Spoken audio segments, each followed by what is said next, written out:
Clown show of the market where the trading candles glow. We gather our strength, ready for the show. Loyal to each other, we rise up, no fear. Together we're a force, the apes, we are here. We were born in the chaos, rising up so free. Holding tight like we're meant to be. We are family, all the apes are with me. In this jungle of stocks, we find unity. Ken Griffin lied, but we won't back down. In this wild roller coaster, we're taking his crown. Have you heard about Melvin Capital? Their report card was not passable. KC every day, Papa Mac, Preacher, Pirate, GrayLeaf, we're here to slay. Adam Aaron rides with us, with wisdom so bright. Cash is king in this ape revolution, we're ready to fight. We were born in the chaos, rising up so free. Holding tight like we're meant to be. We are family. I got all my apes with me. In this circus of stocks, we find unity.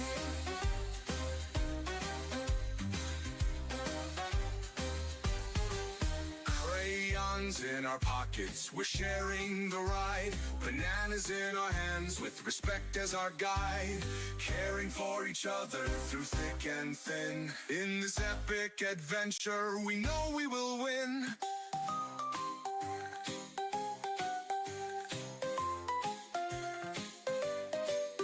Popcorn in the air, we're ready for some fun.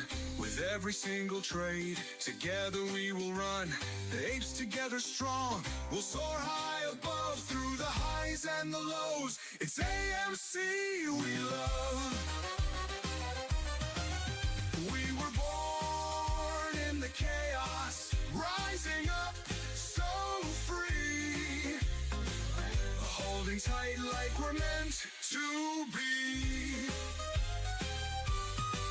We are family, all my apes with me. In this circus of stocks, we find unity.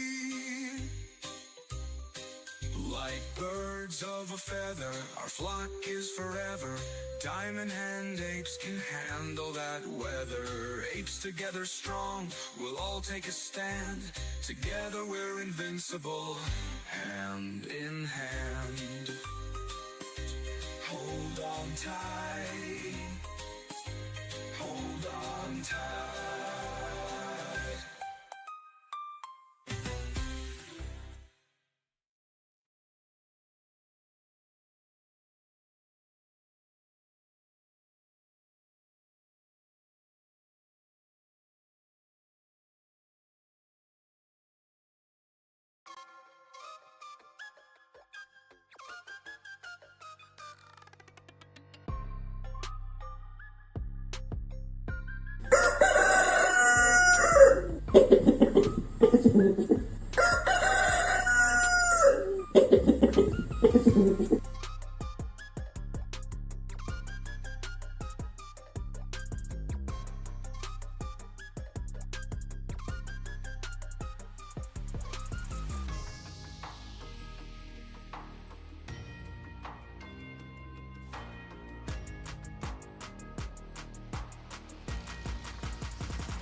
Good morning, crew. A little late getting started today. I had a few chores to do. Trying to get some of my work finished before the opening bell. How's everybody doing this morning?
Just prior to my retirement last night, as the evening drew to a close, I became plagued with an itchy neck.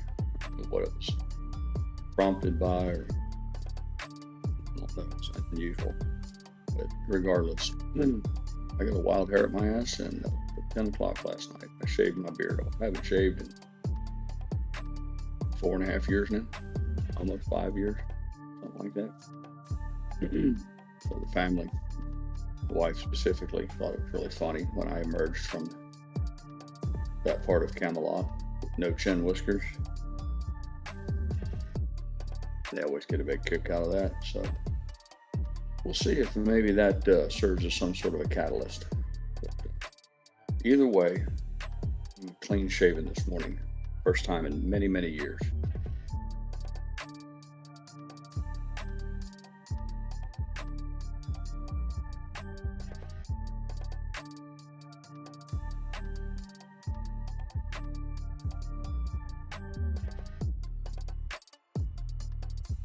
Maybe that will serve as some sort of cosmic catalyst for us. I'm not going to hold my breath.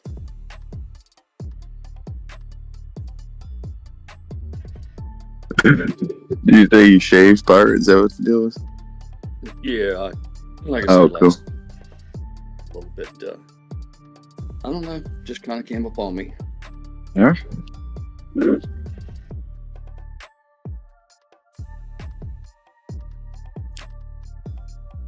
I put a picture of the moon that I was up last night taken in the Discord general.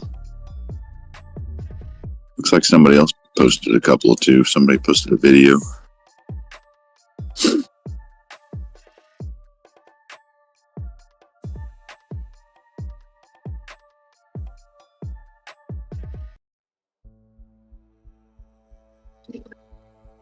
Happy Friday, fellas. Good morning, sir. Happy Friday.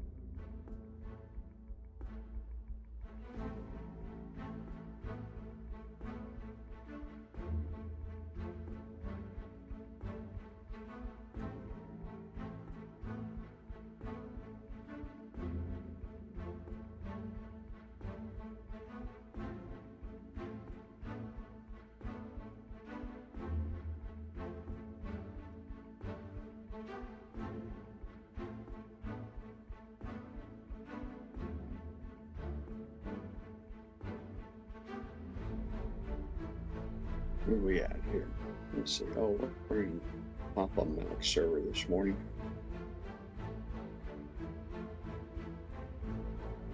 There you go. A little eye candy for you. There's the opening bell.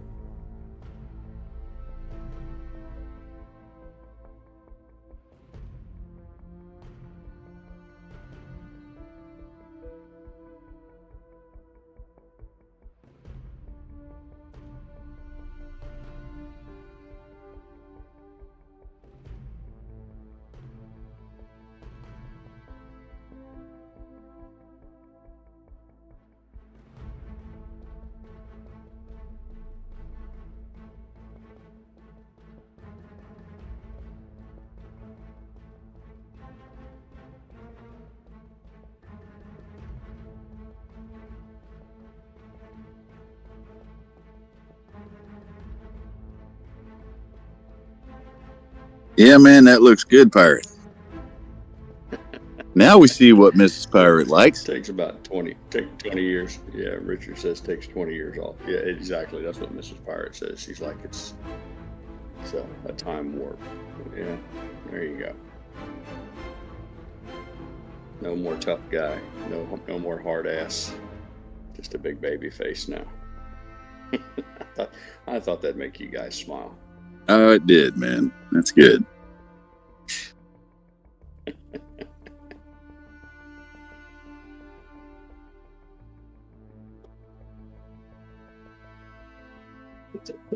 You look like the guy at the dock when you get back from a charter boat fishing trip. It's just fun to hang around with at the bar. There you go. That's a good one. The swimming pool guys will ignore me. They'll show up Monday, and as I make my appearance on the job site, they'll have a little confusion as to who I am. Until you speak. Look at that candle on AMC. Yeah, exactly.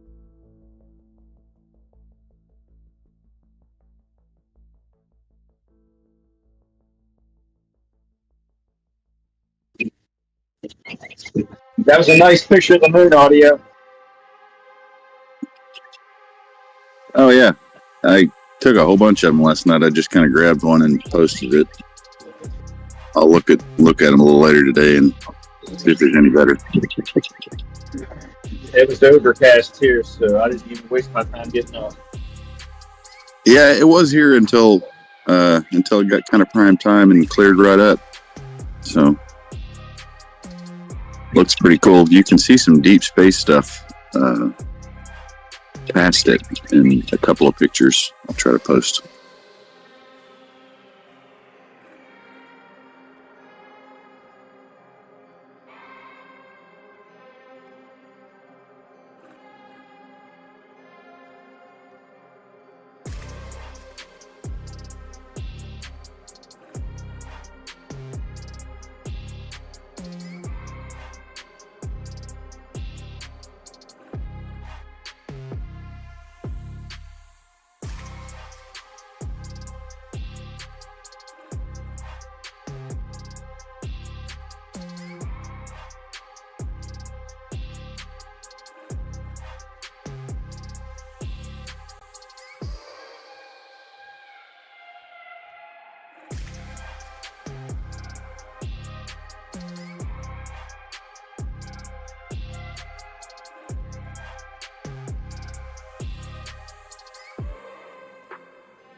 Alrighty then. And that was my little treat for the early birds and hardcore supporters that are here at the opening bell. I thought you guys would get a little kick out of that. Thanks for indulging me in the kind compliments. I'm going to go ahead and erase that now. It'll live only in your memory going forward.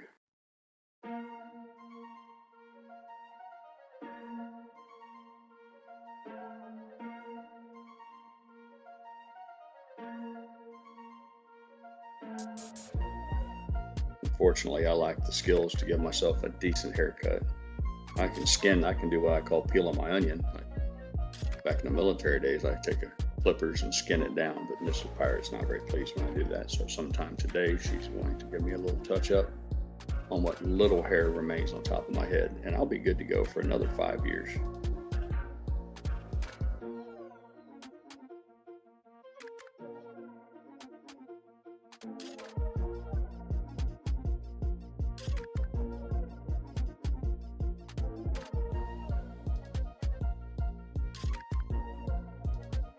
Yeah, that picture of the moon is pretty awesome audio. Very cool indeed.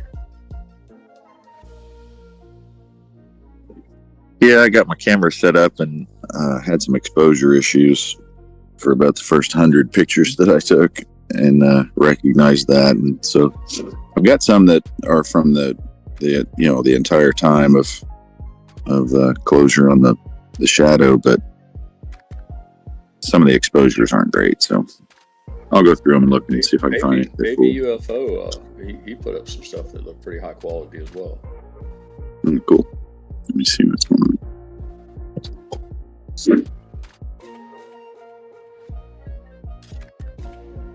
Oh yeah, cool.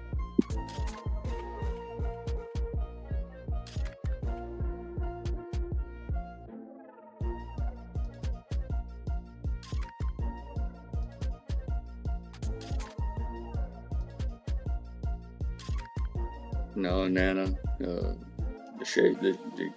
keeping up with the shaving is just an unnecessary burden. Takes time out of my day, waste of money on razor blades and shaving cream and all that, and it's all to no end. But I appreciate the kind words. You're very nice to say so.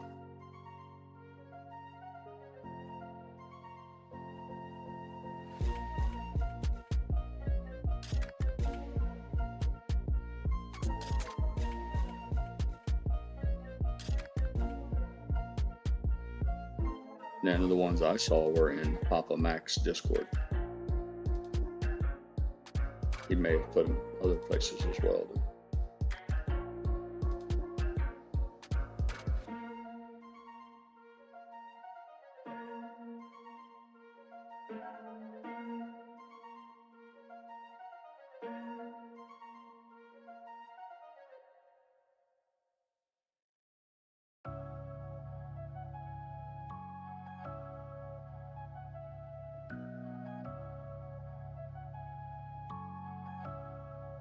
The funniest part is the animals get a little confused, particularly the cats. These seem to catch on right away.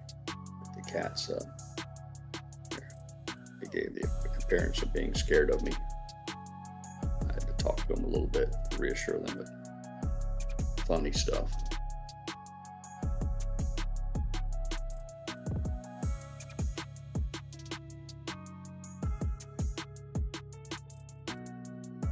Swimming pool guys, as I shared with you, they managed to get almost all of the backfill done. The only thing they failed to complete was that there's a ditch that runs from the utility area and down the side of the house and comes around the corner, obviously. For whatever reason, they didn't finish that. Not a big issue. There's really no issue there of cave-ins or anything, although the dirt that they dug out of the ditch that's piled next to it does run a risk of being washed out into the neighbor's yard. So if I was half the man I used to be, I'd be out there with a shovel right now, shoveling that into that ditch, but especially in light of the rain that's forecasted for the next few days. But I don't have that much steam in my engine. I'm paying them to do it, so I'll be damned if I'm going to pay them and do the work at the same time. Yeah, did you get your big deluge last night? You were expecting some big rain last night. No, but the biggest one's supposed to come, I think, tomorrow night. Maybe late tonight after 1 o'clock and sometime tomorrow, but we did slide by last night.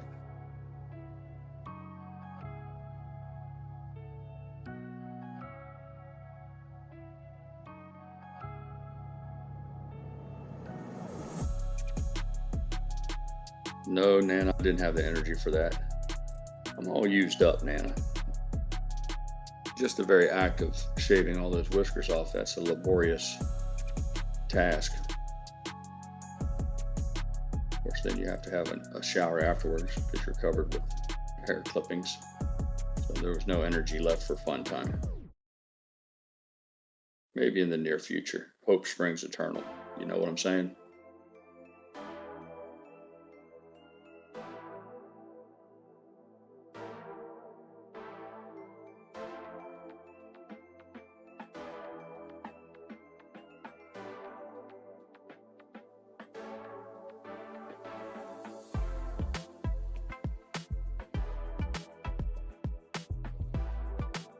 actually have two projects I should probably be on.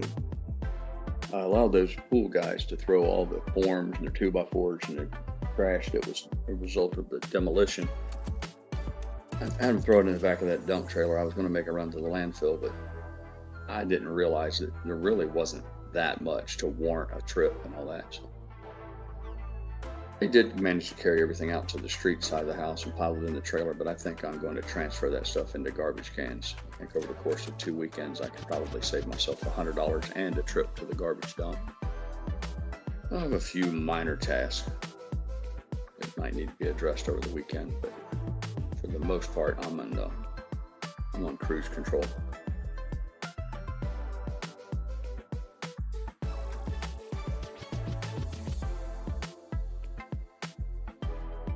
Yeah, Nana, you never know.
Oh, stop it, Nana. You embarrass me now. That's enough for that.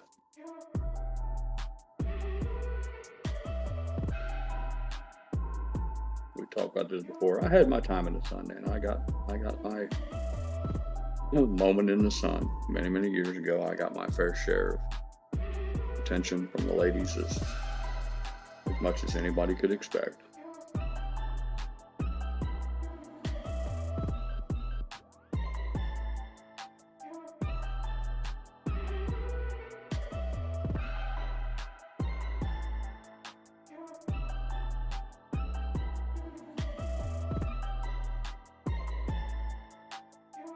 Now I'm just a guy trying to keep a low profile in real life, avoid drawing any unwanted attention, and never becoming a target.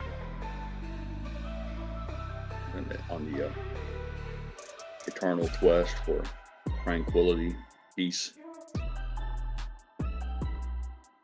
that is the path I'm on now.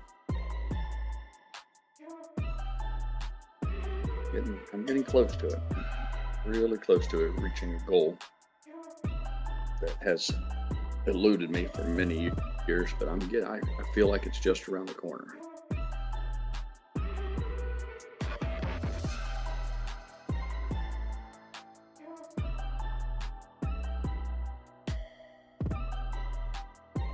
I've stated many times I consider myself a man of leisure, but it's still interrupted from time to time with influences that aren't necessarily compatible with what lifestyle I'm trying to lead. One which would be complete and total relaxation. Getting close to that. I feel like it's just around the corner.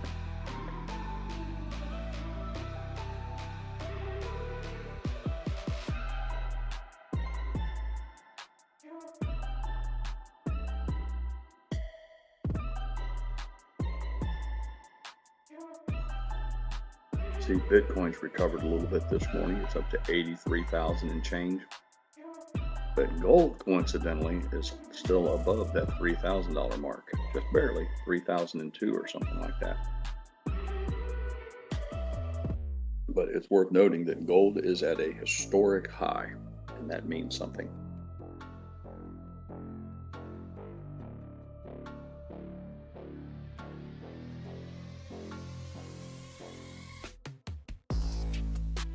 read a lot of theories yesterday evening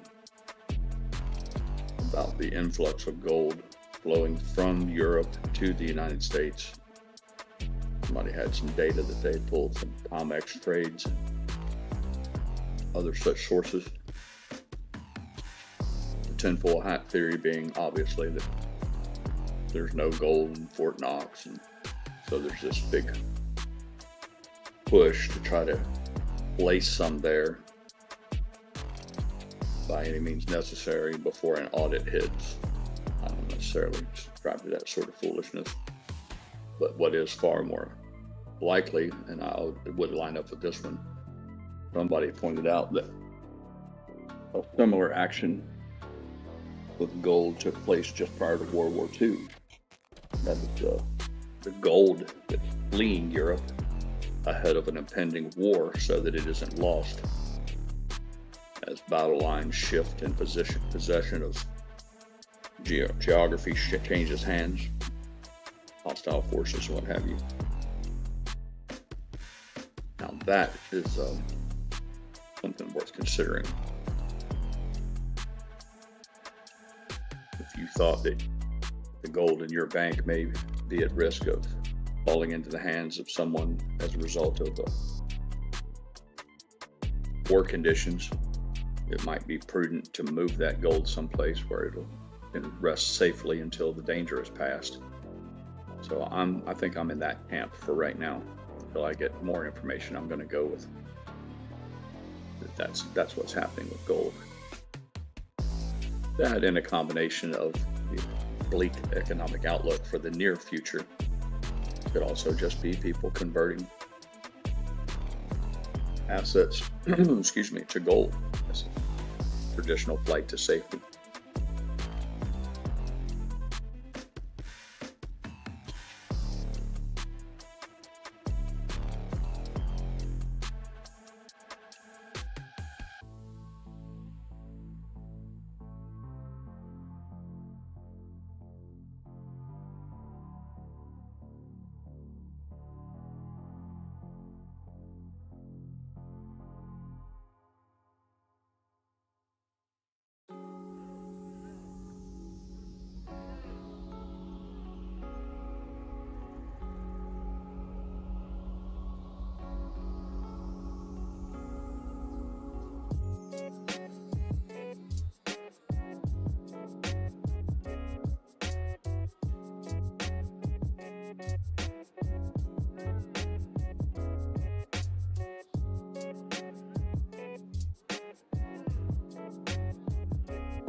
Got sucked down a rabbit hole last night on Twitter as well, reading an endless list of comments about people calling for the assassination and murder of Trump and J.D. Vance as well. And I find it curious that so many people are openly advocating for those sort of activities. I can't help but wonder what happens to a person throughout the course of their life, childhood, and their early developmental years, that results in a person who has that sort of attitude, that cavalier attitude towards, it's a mystery to me. What happens to a person that creates such a terrible view or disregard for the sanctity of life? And eventually I caught myself becoming despondent by reading more and more of it. So I had to kind of turn that off. But it did leave me, like I said, with the question I couldn't get past. How did these people evolve to become what they are? Nana says, I hope they get arrested. Yeah, I wrote as much, Nana. mean, free speech is one thing, and all the small-minded and the little people who want people to believe they're big thinkers. That's the first thing they seize on is that mental midgets are going to come out with the old, this is a free speech issue. What about free speech, pirate? Don't we live in America? No. Free speech doesn't mean you get to say anything. Yeah, your free speech ends when it becomes a danger to others. You want to speak at length about how you disagree with somebody's policies or their leadership or their position on any number of topics, that's fine. But when you cross that line and start talking about and not just hinting or tiptoeing around it, that's egregious enough. But these people they're coming right out with it now and just making these bold bullet statements. And that's a criminal act. It's against the law. It's not only morally reprehensible, it's a crime. And it's another example of how the bar keeps getting lower and lower and lower in America for what we will accept from each other. So I'm hopeful that somebody gets held accountable for this. They need to pick 2 or 3 of these people that are engaging in this and just really drop the hammer on them. Make it very well publicized that you're welcome to attempt this sort of foolishness, this propaganda, but if you do, you're going to pay a heavy price for it. Yeah, somebody else said about the swatters as well. Same with that bunch. These people are putting lives in danger because you disagree with someone politically. You call in a false police report that triggers a special weapons and tactics team to arrive to a home in the middle of the night, knowing full well that if the inhabitants are spooked or in their state of confusion, they feel like they're being attacked, especially in these troubled times. If they, in an effort to what they see as defend themselves, are armed, then they're immediately, shot, killed on the spot. All for what? Somebody to make a political statement? It's incredibly criminal. And I find it incredulous that they can't identify who these people are. Everybody talks about all the spoofing. Yeah, you can hide the phone number and all that. I'm like, bullshit. Our government knows exactly where the communications come from at all times. And if you don't think that's true, you got some reading to do. But even if that were the case, it seems like it would be pretty straightforward to just initiate a policy that says if you're going to call in some sort of a police report that triggers an event like that you're required to give a verifiable identity. You have to identify yourself. There's absolutely no need for anybody to claim a need to be anonymous if they're calling in some sort of a SWAT, some sort of a police report that would result in a swatting of the home. It seems like we spend so much time in our country addressing issues that they're nonsensical. So many things that should be common sense to the average, just a normal everyday person. Similar to the whole thing, men and women sports thing. Think about the mental energy that we have to expel when we could be doing other things that really matter. And it's all because we indulge the less. I was going to say something pretty nasty there. I need to pull back. It's all because we indulge people who shouldn't have as much influence on society. But for whatever reason, we find ourselves in a place where they do. They don't just have a voice, but people are eager to hear and follow them. It's kind of puzzling. Good morning, Real Rugged. Good to see you.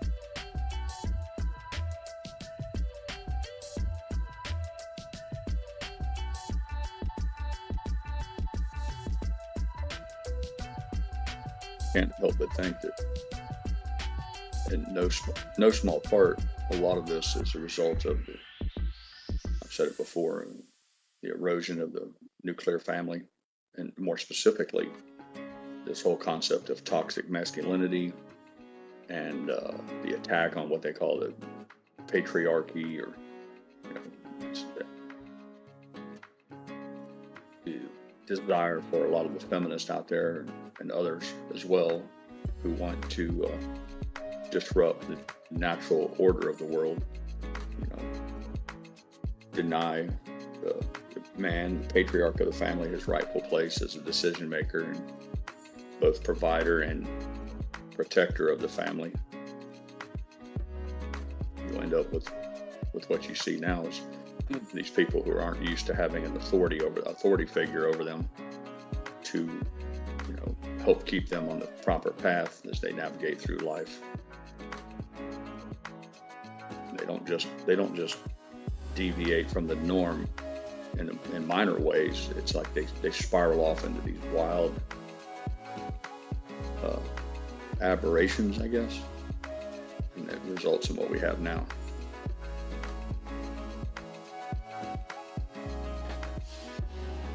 Can't help but wonder how many of these lunatics on Twitter or TikTok would have a completely different outlook on life if they just had a good father in their life, or a grandfather, or somebody who had been a proper influence on them throughout the years. That's my hillbilly theory. Regardless, it may be unfounded. And I might be biased because of my personal experiences, but I can't help but think that plays a role.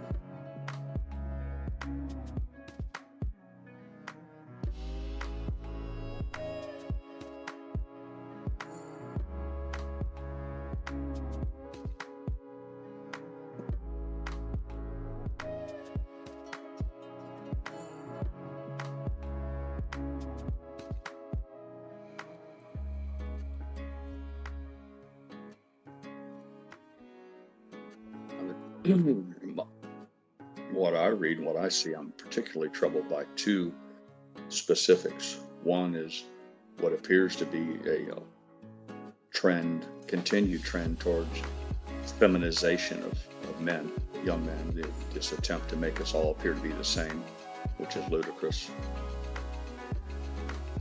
And then hand in hand with that, this anger, I guess, is what I had seen most prevalent, the emotion of these young women, neither of which looks particularly positive going forward.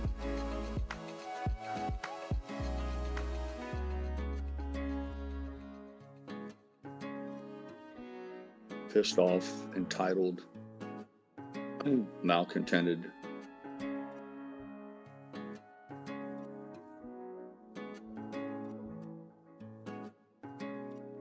all seems to be such a terrible waste of energy and time.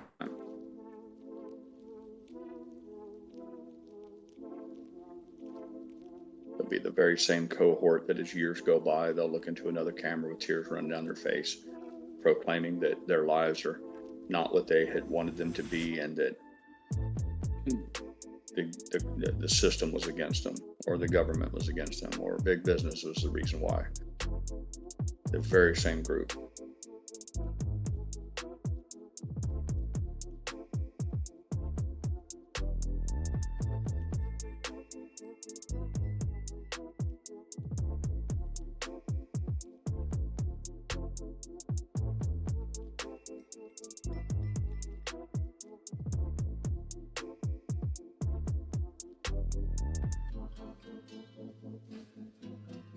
Good morning to you too, Real Rugged. It's a pleasure to see you. You must have been really busy here lately, because we haven't seen you. Not like you usually. You're usually pretty, you're usually ever present.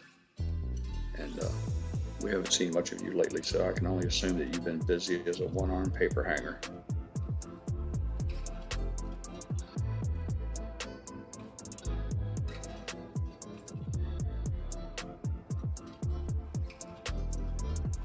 Consumer sentiment, 57.9 versus 63.2 estimated. Breaking news, got Rick Santorum on CNBC, puking out some of the data.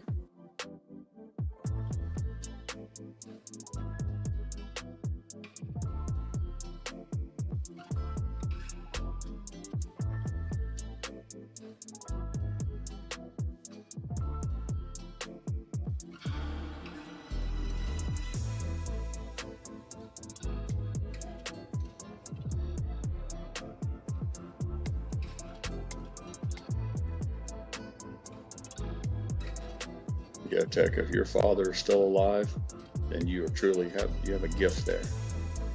You need to treasure that while you can.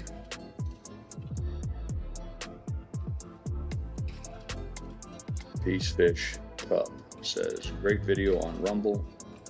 Nino and Joe Brown, Hunter 3 laptops, unfocused masculinity. There you go. Terry, our journalist slash news correspondent, bringing in some breaking news here. It says the largest toy maker in America is moving a large percentage of its manufacturing from China to the U.S. amid Trump's tariffs.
There are a few things that I found interesting as I went about reading on X last night, worth mentioning today. Another was the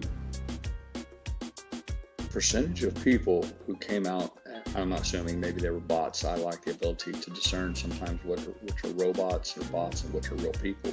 But the number of people who were defending, or not defending, who were opposed to Trump's idea of having a no income tax up to 150 grand. I was floored by that. I thought that would be one of those things where it'd be just universally accepted. Anybody, Democrat, liberal, independent, Republican, conservative alike, you'd think that anybody who's ever cashed a paycheck and looked down and see it, how much was taken away from them, would be in locked up support of, oh my man, this is a wonderful idea. Not arguing whether or not you can implement it. I mean, if it's doable, but just the whole concept of, is it something we could look at? You think people would be just cheerleading for that? But I was amazed by the amount of people who were taking the other side of the argument.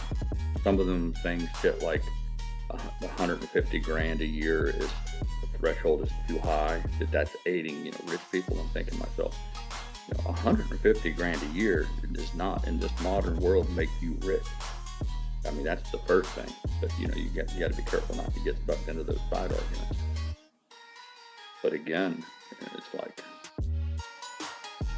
you got to be particularly enamored with self-harm to argue for more for continuing taxes, payroll taxes, income taxes, if you will, as opposed to keeping more of your own hard-earned money. I mean, who does that? Why?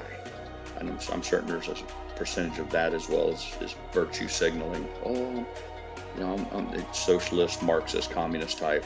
We all need to pay our fair share. I get all that, but the argument was that you can have the first 150 grand that you make every year can be yours, and then people who earn more than that, well, we'll begin taxing that group. I thought for sure that the people who are all about tax the rich or make the rich pay more than their fair share, I thought they would be, really behind it. But that group was one of the first ones to come out and start screaming and hollering that the threshold wasn't high enough. Completely illogical.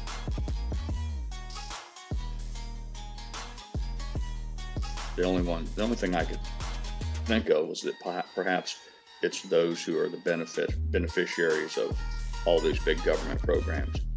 If you fall into that grouping that receives money from the government, that's where the bulk of your income comes as a form of a handout, some sort of program, then it makes sense to me that you are all for having working people taxed more. I mean, I get it. You're one of those. But you would think they would be vastly outnumbered.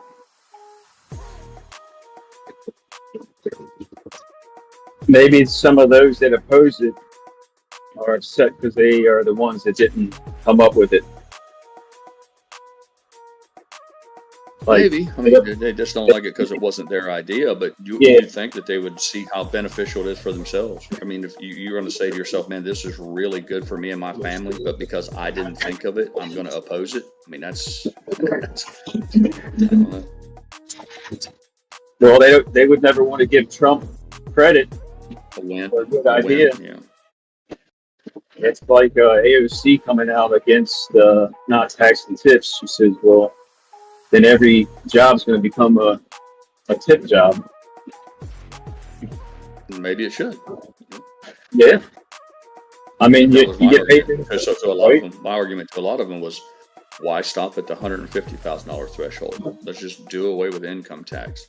If a man is willing to spend his time on this earth working his ass off, let him keep what he earns. Then that begs the next question, well, how will we fund government? My argument was very simple. First, you limit government to being only the most essential things and keep it very small and keep the budget tight. And then you provide for that to the extent that you can through like what Trump's talking about. He talked about instead of an internal revenue service, an external, where through trade agreements and our strength in the economy around the world, maybe we can have our strong economy through sales taxes and things like that. Maybe those can provide for the essential government, and working people benefit from it. But people resist change.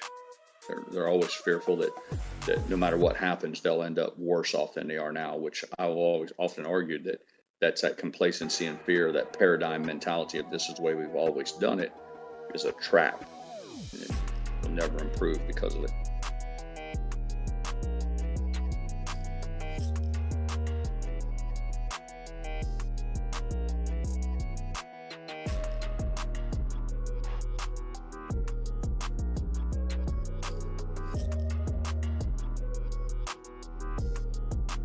There was no shortage of those who made the argument that, well, that's going to skew the system because it'll make everybody equal. See, there's a lot of people there that don't want everybody to be equal.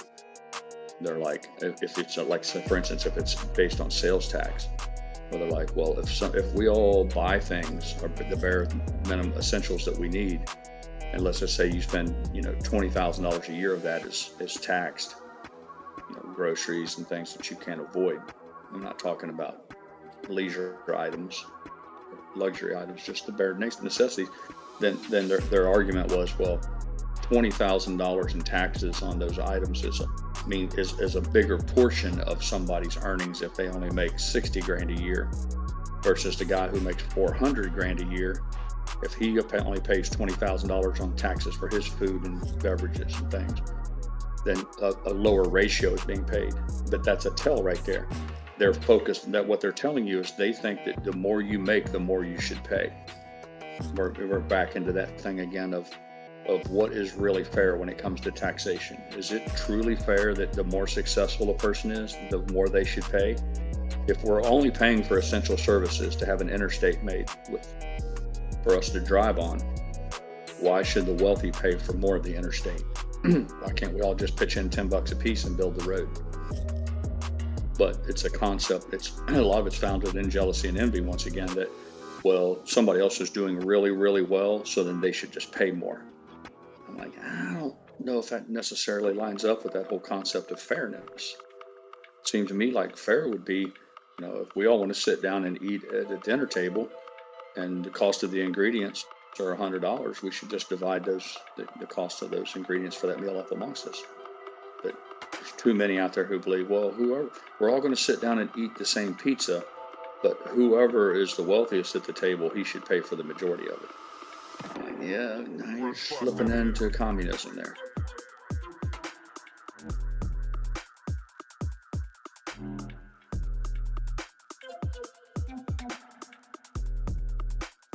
So at its core, the conversation was about could we essentially raise, make it a minimum amount that you can earn before the government begins to rob you. There were a lot of people out there that said, well, Trump said $150,000, and does that mean if I make $151,000 that I'm taxed on the whole amount? I'm like, are you really that stupid? The idea is that you make, because he didn't specifically say the first $150,000 is tax free. The idea was that there's a minimum amount of money that families can make, or a single man can make, or a woman for that matter can make, before the government starts to fuck their eyes out.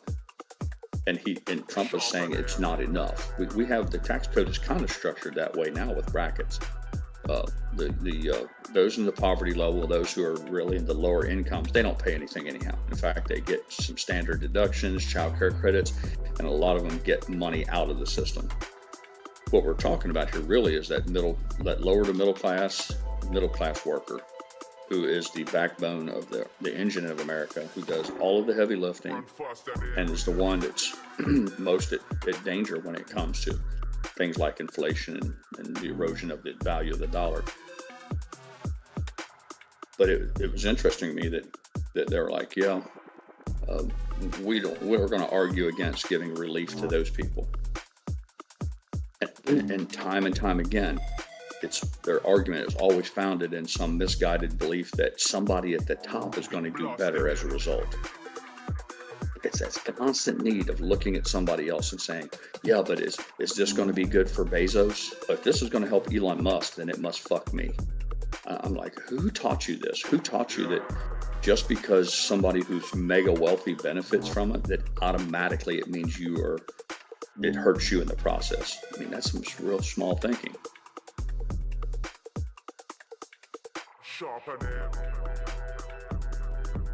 It says the same for regular taxes. Once you hit milestone, it goes up.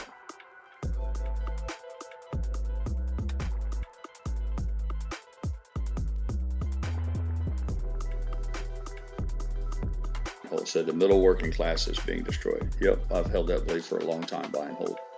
I even made a post about it last night and said as much. And as time goes on, it's going to happen. It's going to happen at a faster clip, and that divide between us is going to grow. And eventually, that space between the haves and the have-nots will become so big that you can't cross over.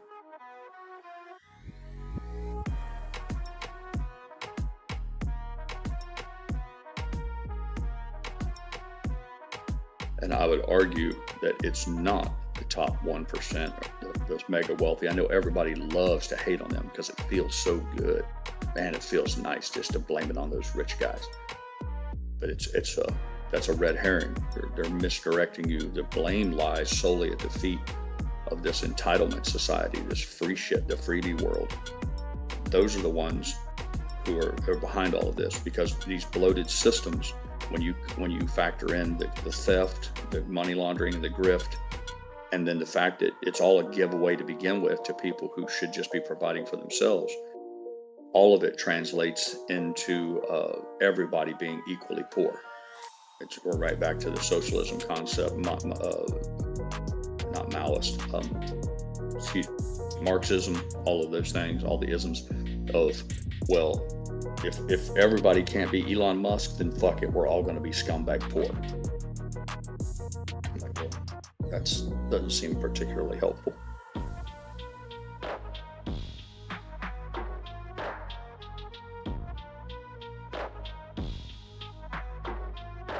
See, they continually ignore the fact that the more free shit you hand out, the more giveaways your government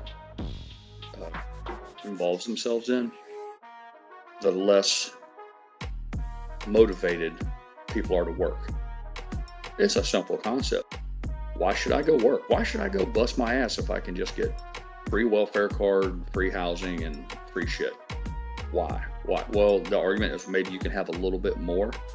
I'm like, yeah, but it's not worth it. I'd rather not do anything and have most of what I need. So once everybody comes to that realization, and that's where we're at. See, I think a lot of people are like, well, if you can't beat them, join them. You know, I find the whole welfare queen system, the handouts, the entitlement thing, I find it all repulsive. But if you sit down at the end of the day and say, listen, this is never going to change. This is never going to stop. So I need to at least get in on it. I mean, if you can't beat them, join them. Well, once that happens, you end up with an entire nation of takers. Well, then who's going to bake the bread? Where's the money come from then? Is that where everybody just sits home and plays grab ass with their wife and plays video games all day, and the government sends us a check? You're like, okay, where's the check come from? Well, they're just going to print more of it. Well, if that's the case, you need to study up on the Weimar Republic and what happens when you continue to print money. None of it ends well for poor middle class folks.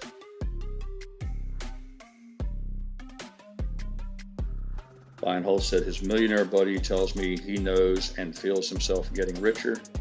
He is buying everything the middle class is folding on, growing his pot.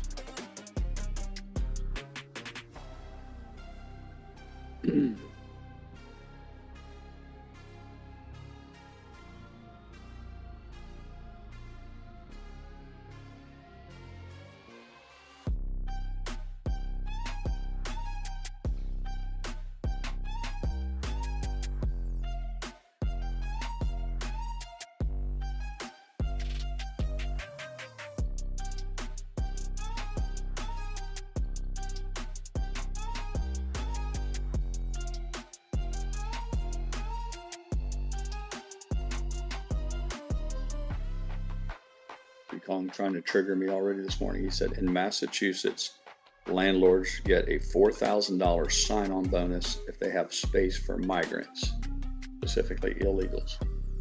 Yeah, I don't know if that's true or not, Donkey Kong, but it sounds like another program that's designed to punish some and reward others. And I would argue that it's for no other reason than for people to remain in power. I think that's universally accepted now. The only reason the Democrats have welcomed the illegal immigrants and the immigration crisis and everything that comes with that with open arms is real simple. It's because they think it equates to votes for Democratic votes. They have done the analysis. The risk reward on them is, yeah, this will harm our country, but it helps keep us in power. And make no mistake about it, the Democrats are finding it increasingly difficult to find something to sell the Americans. They really have. I mean, even, like I said, the folks in the middle, the independents, they're the ones who make the call. You know, that's the way it is. We've always been on a 50-50 margin here lately. And the Democrats have continually shot themselves in the foot for quite some time now, and they're running out of ideas.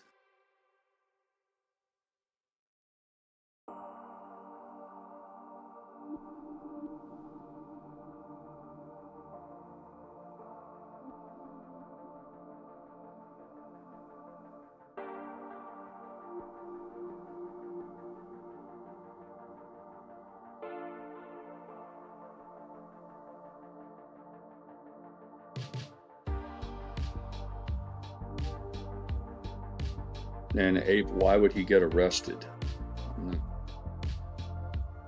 I'm missing something here. Nana says, I hope he gets arrested. Why would anybody be arrested?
Morning, love.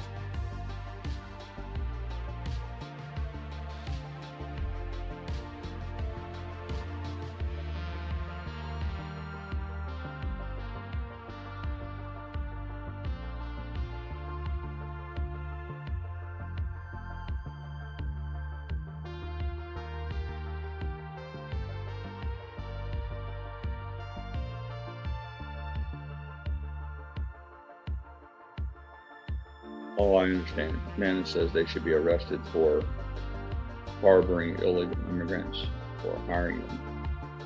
Yeah, I don't think they're. Yeah, I don't know that you'd be able to. I guess that would fall under aiding and abetting criminal, Nana. So maybe. But I see what you're saying. I don't know that would fly.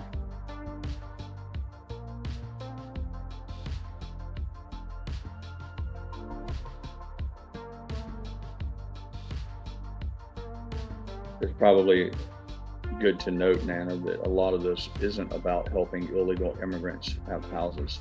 It's about giving a check of an extra $4,000 to a guy like me who owns rentals.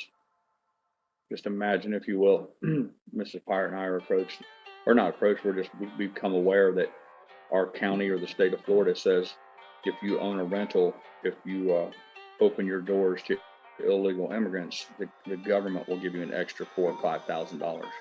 You know exactly what I would do.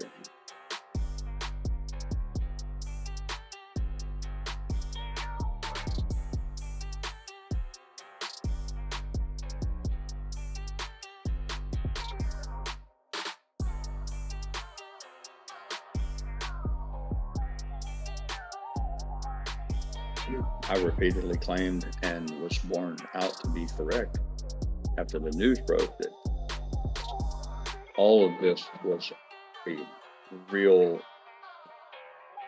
money grab for hotel owners and people who own real estate across the country. The effort from the Bidens to provide housing, like take New York, for instance, to take entire hotels and then just with the stroke of a check, just a stroke of a pen, write a check from Uncle Sam to a hotel owner was one of the biggest financial crimes. It was, you talk about crooked. For starters, they didn't even negotiate like you think it. Like, for instance, if I'm going to rent one room from your hotel, I can come in and say, listen, I'm going to be here working for the summer. I'm not just staying for a weekend. Can you give me a special rate if I stay all summer? And the hotel manager's going to be like, hell yeah, I can. You know, we'll negotiate a deal with you on that, because that's one room that stays full the entire time. So imagine if you can negotiate that.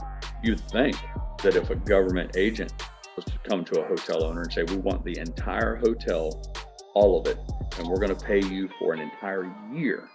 We guarantee you won't have a single open room, empty room for an entire year. Wouldn't that warrant sort of a heavy discount? But that's where the story gets funny. Not only did they not give a discount, they went for the moon. They charged a premium. I mean, a ridiculous fucking multiple. And that's where the scam was. And I was so envious. Anybody who had some little piece of shit rat hole motel that was maybe, you know, some flop house, workers were paying by the hour to take Johns in. Instantly, those things became gold mines. And I would argue that a lot of them probably made enough money during the Biden era as a result of the immigration shit. Probably in that one moment alone, they probably got all the money back for their hotel. I mean that. Every penny that they paid for it, the carrying cost, interest, all of that. It was like in one fell swoop, the government paid their investment off for them.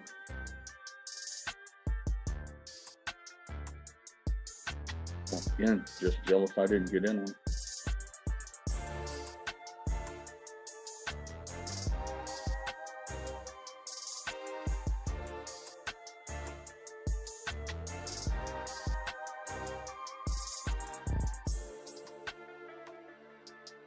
But Donkey Kong says if you had a contract to feed those people, you also became rich.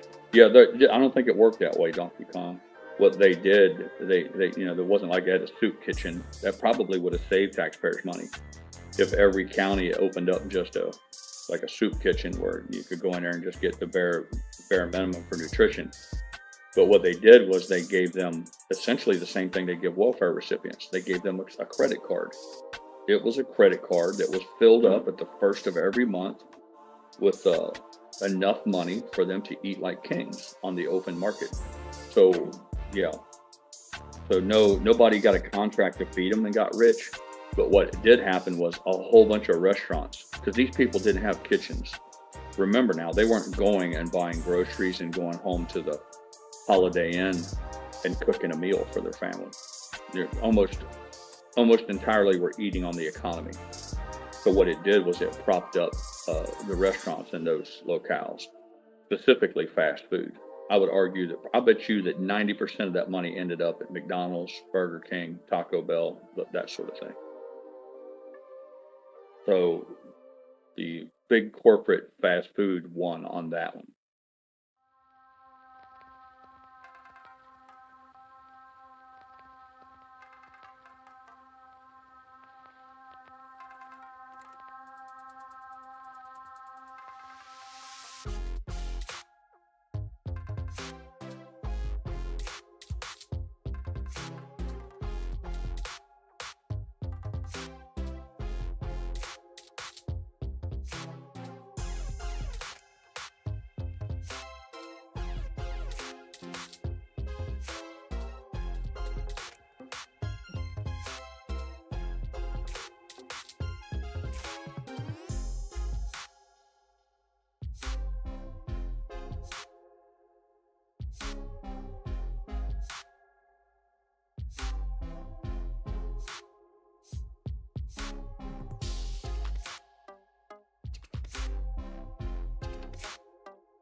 $9:30.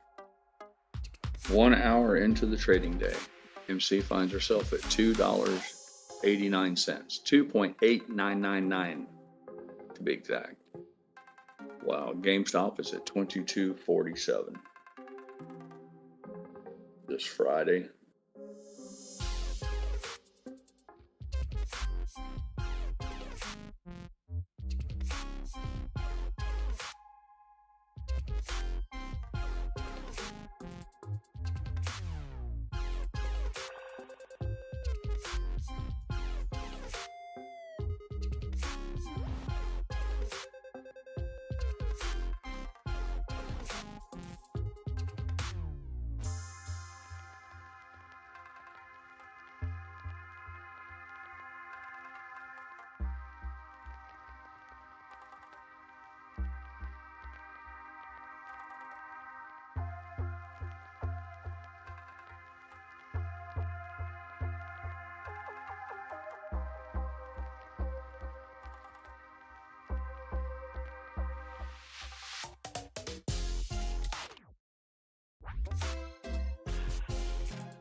Mike Claypool said no, they were eating at the local Mexican restaurants at work, the immigrants.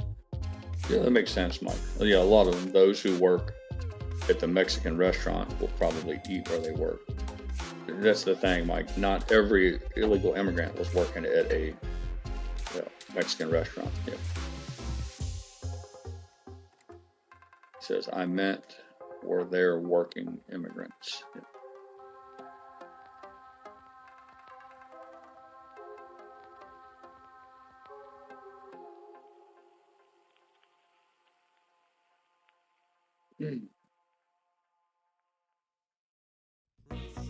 John said a company in East Boston he's familiar with called Spinelli's received a $65 million contract to feed illegals.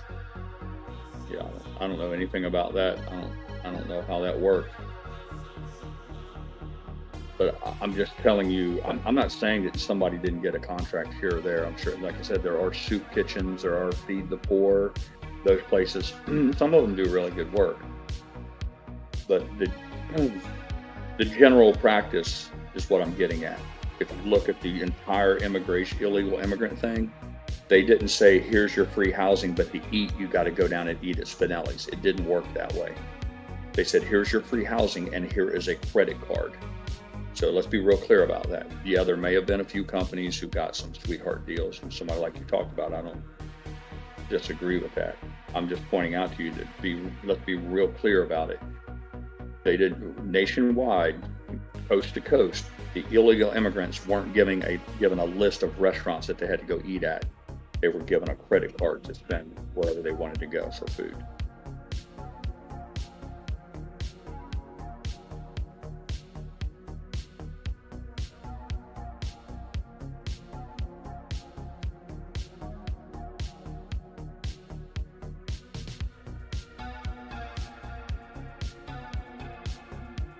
But either way, it's awful. Whether they were, somebody was given contracts, or whether they were given credit cards, ultimately the American taxpayer paid for it.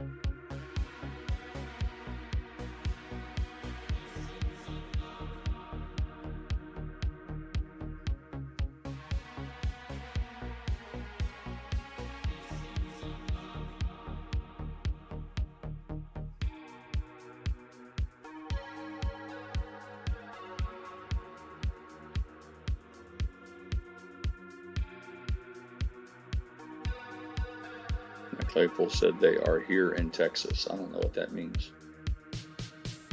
The immigrants are there, or they only eat at Mexican restaurants there, or do they eat at the Mexican restaurant because they work there and eat for free? You're going to have to share, you're going to type a little bit more, Mike, to make your point clear. No, ease up on that, DM. Donkey Kong, you're spamming me with way too much shit, man. I'm getting overwhelmed with stuff. I got enough stuff to read, so you don't have to DM me anything. I'm getting 40 and 50 things a day, so you can go ahead and save that. I'll take your word for it.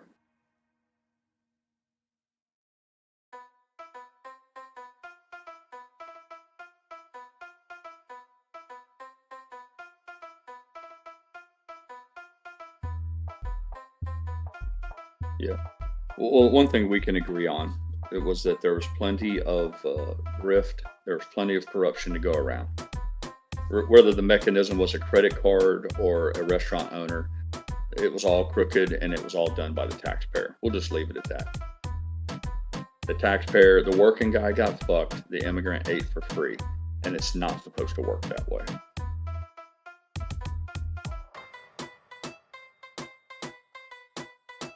I'm again, Donkey Kong. I don't know if I gotta fucking write you a little note here. I'm not disagreeing with you. I'm not saying that you're lying. I'm telling you that it may happen in Massachusetts. That's fine. I'm just telling you that I know for a certain that the entire United States didn't address the immigration problem with setting up restaurants for them to eat at. All you got to do is look into it. It's really crooked. Immigration was giving these guys food cards with money on them. But yeah, I get it. I completely believe you. I don't think you're lying. I don't any of those things. I don't want you to misunderstand me. I believe you when you say that somebody gave somebody a contract in Boston to feed immigrants. It's the way it's done. There's nothing special about that. It's not even a mystery. I'm just saying that wasn't the primary. I think we're just arguing about semantics here. We're both on the same page. I'm just telling you that wasn't the primary way of feeding immigrants. It may have played a role in it, but that wasn't how they said, the Biden said, how are we going to feed all these people? It may have played a role in it. It may have taken place in Massachusetts or Texas, other places where there were high concentrations. Maybe they set some of that up. But the cornerstone of that whole program was giving them a SNAP card. It got refilled every 30 days with cash.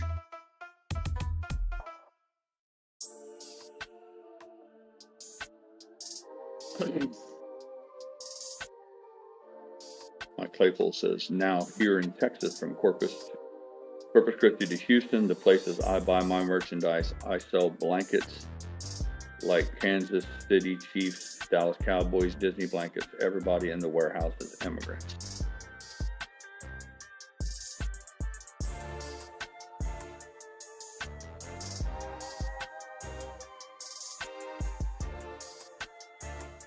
Yeah. Regardless of how they get fed, Donkey Kong, whether it's through a crooked contract for a restaurateur, or whether it's giving them a credit card that they can just go around and go shopping on, like I said, just walking into a Walmart and buying whatever they want, or going through Burger King drive-through. The end result was the American taxpayer paid for it, and it was wrong. It's still wrong.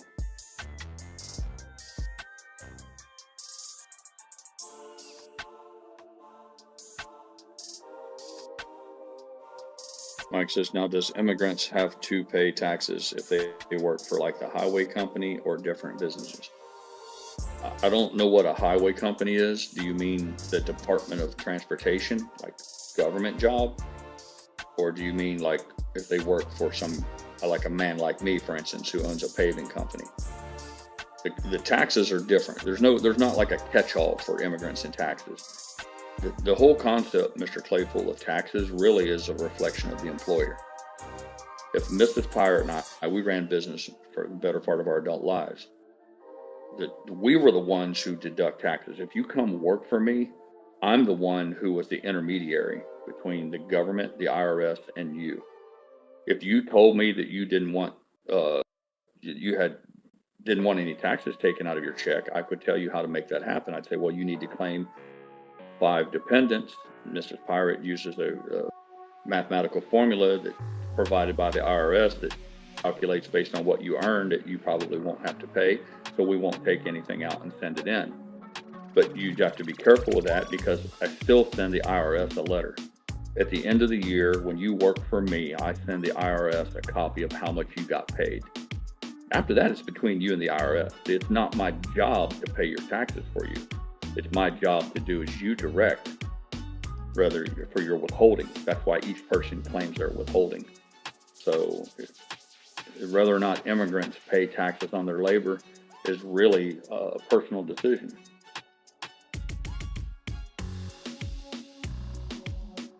Now, paying taxes and filing is 2 different things. Just an immigrant, a guy that works in here building my swimming pool, he could have 10 Mexicans, and he does work in here for him. He could pay every one of those guys, and then all he's got to do is tell the IRS, I paid them and this is how much. He's fulfilled his responsibilities at that point in time. No. So, and it gets a little bit more complicated than that, but it's still on the immigrant. The bottom line is now the government knows that this person got a paycheck, and by law, they're required to pay income tax on it. And if they haven't, then they're at risk of having a problem if they are caught. And having caught means that they get audited or if they get called in for it.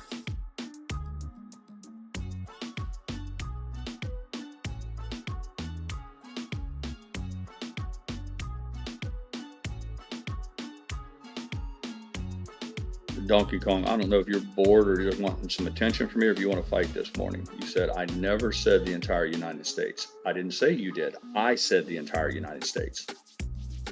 Are you deaf? You said, I told you what happened in Massachusetts. Massachusetts is in a different bird. I got it. And I don't know how many ways I can say it to help you be happy. I get it. Again, for the fourth time, I'm not calling into question whether it happened. I'm not calling into question whether I never once intimated or insinuated you were lying. I said, not you, Donkey Kong, Pirate said, the entire United States and the way they approached feeding illegal immigrants, the number one cornerstone of that was not to send them to a restaurant that had a contract. That was the point I was trying to make.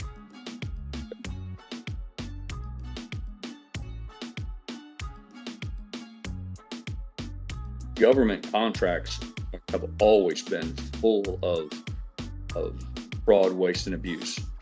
No bid contracts, sweetheart contracts. If your wife works in the group is charged or tasked with buying, I don't know, toilet paper for an Air Force base, that opens up an opportunity for somebody to, sell toilet paper, which is incredibly profitable.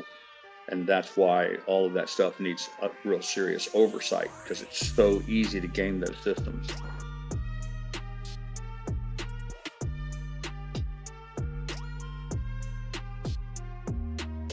The worst part of the whole thing, Donkey Kong, is the immigrants didn't need to be here to begin with. Like, this whole concept of we need to feed them and house them it's a reflection of a bad decision to begin with. They should have never been, the minute they were scooped up, they should have been scooped up at the border and shoved right back across. Mexico should have been feeding them and housing them. But this is another example of the self-harm that the Biden brought onto the United States, Biden administration.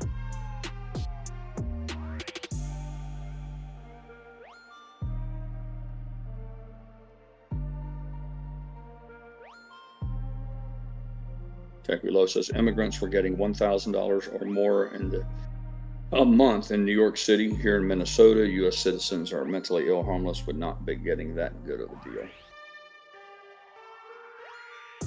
Amazing Bluetooth says, the worst part is we pay for it twice, through tax money and then through inflation. Yep, that's pretty nasty, isn't it, Maze?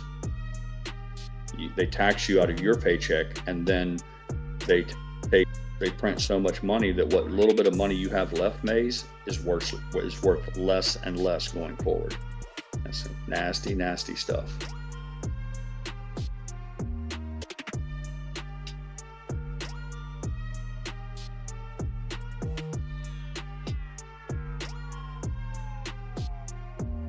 But back to your question, Mike, is do immigrants have to pay taxes if they work for it? The concept of taxes is real simple, Mike. Everybody pays.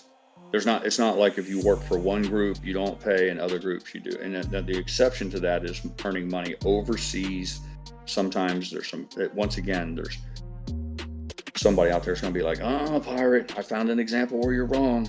I get it. I get all that. I participated in some of it. But as a general rule, we're talking in generalities now here. If you work in the United States and you earn income, you're required by law to declare the income, and as a result, pay taxes according to the mathematical formula. Whether you're illegal or not has no bearing on any of that. The tax man rules supreme in the United States. I've talked about this at length many times, especially regarding real estate. You go in and watch the legal proceedings on a foreclosure on a house where banks are involved, hundreds of thousands, if not millions of dollars are at play on a property. The first person who gets made whole is the tax man. And even federal taxes can come after your house. But more often than not, it's your county taxes, the very county that you live in. He is the first guy. When they sell the house at auction to somebody like me, the very first guy who gets to reach in and grab some of that money is the tax man. The other thing, Pirate, too, that not a lot of people are talking about, why do you think your health insurance is through the roof? Because everybody that's getting all the free health care that are here illegally. Yep, exactly. Somebody's got to pay. Somebody's got to pay for it. If I get it for free, they got to charge Maze. They got to charge you twice. You got to pay for your bill and mine. I had a surgery in January, $32,000 for the surgery, and then a bunch of other bills that came in. everything, $3,000 charge. Insurance pays $550 of it. I pay $140 of it, and then the rest gets adjusted. They're charging $2,300 more than what they're supposed to. They're getting the $700 and dropping the rest. It's crazy. They overbill everything.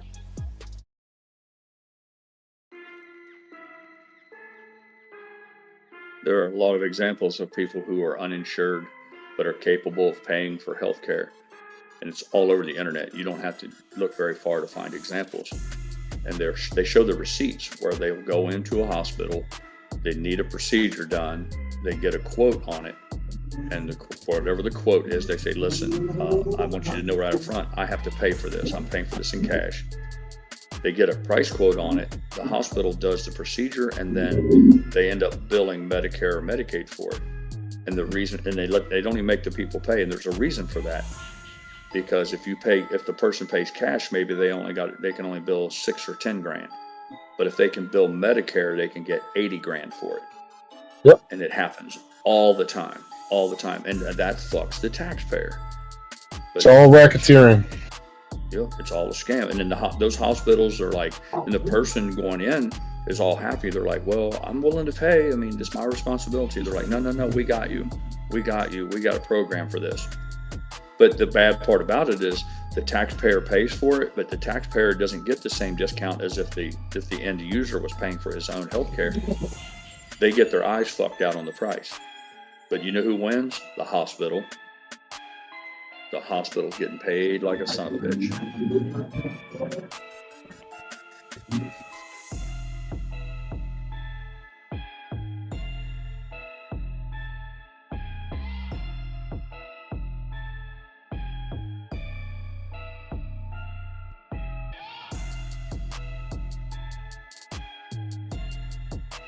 Never considered myself some innovative thinker or somebody who comes up with these groundbreaking concepts, but I've always been a real good observer of human nature, and I'm able to read a room very well. And from the earliest age, like 8, 9, 10 years old, I recognize that the world is made up largely of two types of people. There's people who are going to work and produce things and to help out, whether it's in the kitchen, the yard, working on a car, building a house, whatever. There's people are going to be two types, and there's going to be people who do absolutely nothing or the bare minimum. Sometimes they're the worst, the ones who make the pretense of being a quote unquote helper or a contributor. They're really not doing anything. They just kind of mill about. The same people who show up, if you have a community event to clean up the neighborhood, they show up, they're dressed, for a nice selfie, and they don't pick up so much as one empty beer can all day long. It's all about theater for them.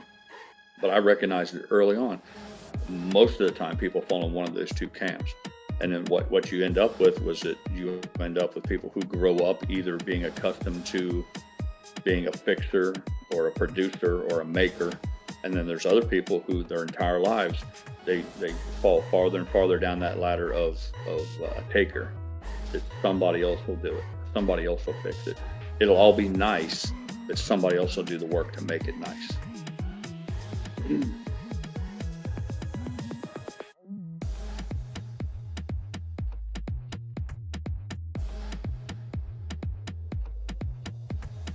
So it shouldn't come as no surprise to me that our tax system is the same way.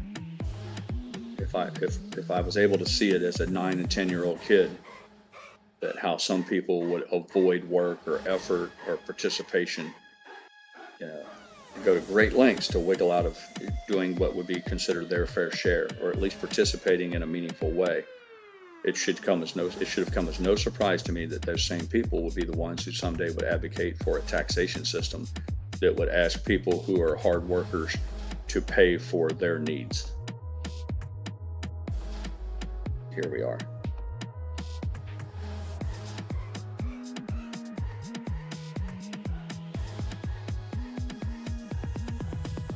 I get into some pretty heated ones with Twitter and X because unfortunately I take the bait and I engage with people I'd be better served to just ignore. But it's always the same. The accusations are, well, you're just hateful or mean, or you have no sympathy, and I'm like, and that's kind of a nasty thing, because what they're doing is it's that they're trying to achieve victimhood. They're making you the bad guy. It's like, because you won't give your life in service of them. And that's really what it comes down to. You bust your ass, you split the firewood so they can sit next to a warm fire. And if you refuse to do that for them, then you're the bad guy. That's a crazy concept, but they have learned that they can sell it. It falls right in line with a lot of that victimhood and shaming and all that sort of thing. I'm sure there's some sort of a name for it. People who are educated in psychology and what have you could probably tell me what it is, but I know it happens all the time. Like, oh, what do you mean? You're not willing to work your ass off so that I can have more? Oh, you're a bad person. I'm like, what the fuck? How the hell did you come to that conclusion? But they do it consistently. Well, it's also mentally exhausting for guys like me that work 60, 70, 80 hours a week. I'm with you. And I'm with you. I feel your pain, man. And you look around and everybody's getting all this shit for free or doing the bare minimum so they don't, so they'd get the stuff for free. Yeah. What's the incentive other than pride and humility? Yeah. The same ones, I used to do it so much of my life was getting out and getting after it. And you'd get up early in the morning with the crack of dawn and leave. And those people were still in their snuggled down in their little bed with their little blanket and pillows all comfy, playing grab ass with their wife. And then you work all day, you drive around town, you'll see people out and about in their yards and porches and hanging out. They're not doing anything. You come home in the evening, they're still there. They've lived this life of leisure while you're out just fucking grinding it to the bone. And then it's all, well, we need to take care of each other. We need to make sure that we help each other out. I'm like, where was you at 5:30 this morning? That people held still for it. We've held still for it for over a generation. I've seen it for almost all of my entire adult life. And then to be those very same ones who refuse to get out there and try to do something that will be the first ones to talk shit about the rich or the wealthy or the successful, how that those people, that they should pay more, they should do more. I'm like, you spent your whole life sitting on the front porch, waiting for somebody to show up with a box of money? That was always my joke. Was like, what do you think? Somebody's going to come up, knock on the door and say, hey, I've been looking for you. Here's a big box of success. You're entitled to yours, and I forgot to bring it to you. Yep. I know how it can be mentally taxing on you, Mace. I feel your pain. Well, and that's why people you have to take every effort that you can to safeguard as much of your finances as you can. I'm not advocating for anybody to do anything illegal or to run afoul of the law or in any way refuse to pay what they should in taxes. But one of the things that should be paramount for the leader of any family is to be constantly vigilant to look for ways to keep all the freeloaders out of his pocket. I knew a guy that had 3 children with his girlfriend. They never got married, so she could get money from the state to pay for the kids. And he did a little bit here and there, and never had to really work hard. Had everything handed to him. Coasting. It was insane. Coasting through life. Yeah. I get punished for getting married and having a kid in wedlock, and have to pay all that stuff. Funny. So. It's so funny that you brought that up, because I used to joke with Mrs. Pirate. I'd say, we really fucked up because I should have never married her. I could have just knocked her up. I'd still have my 2 treasures, my 2 boys, but I could have gotten on some of that sweet $1,000 a month welfare, food stamp money. Some of that she could have went in. I could have refused to put my name on the birth certificate. She could have went in and claimed the old "I'm a single mother" shit. And for 22 years, we could have got $2,000 or $3,000 a month. Yeah, you could still live in the same house and everything. Yeah, everything would be cool. I mean, they're still my sons. They still look like me, talk like me. They still espouse my values. But I would have had about, I don't know, you have to do the math on it, but in my head, I'm thinking that's probably somewhere between $500,000 and $700,000 in freebies. All for what? So that I could have the class or the self-respect of saying, yeah, but I married my wife and I did it the right way. And I look back on it, I'm thinking, that's kind of stupid, Pirate. Once again, you stood on principle, but it cost your family $700 large. And I just look at it at the end. When I go to my grave, I can be prideful and say that I did it the right way. I tell myself that too, but the older I get, dude, the less and less that seems to work as a aloe vera on my sunburn, if you will. Yeah. Oh yeah. Well, then you work hard and you take that money and you put it into the stock market, and I can go to my grave and say, yeah, I did something that was noble and honorable. Or I could go to my grave and leave both my kids 400 grand apiece that I saved from the welfare system. Which one of those would have benefited them the most? That's what I said. That it haunts me sometimes, Maze, that the bad guys are winning.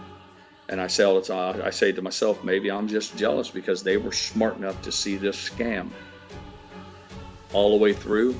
And I let my sense of honor and integrity give me a false sense of superiority. But ultimately, my family didn't prosper as well as they could have. I guess it's all in how you play the game.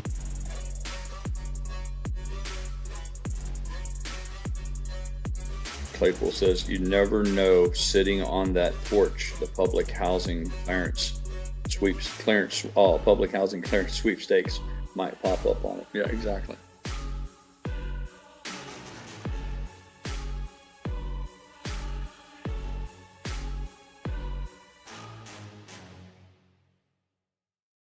I mean, I guess if you look back on it, Maze, you can't really fault people who say, hey, I don't have to work and I can get food stamps. I don't have to marry my wife. If she gets pregnant and has a baby, we get $2,000 a month for 20 years. Maybe they're just smart enough to say, listen, this is the game. I'm always preaching about how you need to fight the battle on the battlefield as it exists. And to some extent, maybe they're the smart ones. And they're saying, look, we don't make the rules. You guys in Washington do. So I guess who we should really be angry with are the people who perpetuate those systems. Maybe my anger and vitriol towards those who are engaged in it is misplaced. And now that I say it out loud, it's probably true. I shouldn't be as pissed about the welfare queens and lazy bums. I should be pissed at the people in my government who facilitate it. That would probably be the better way to. Yeah, those that enable that type of behavior.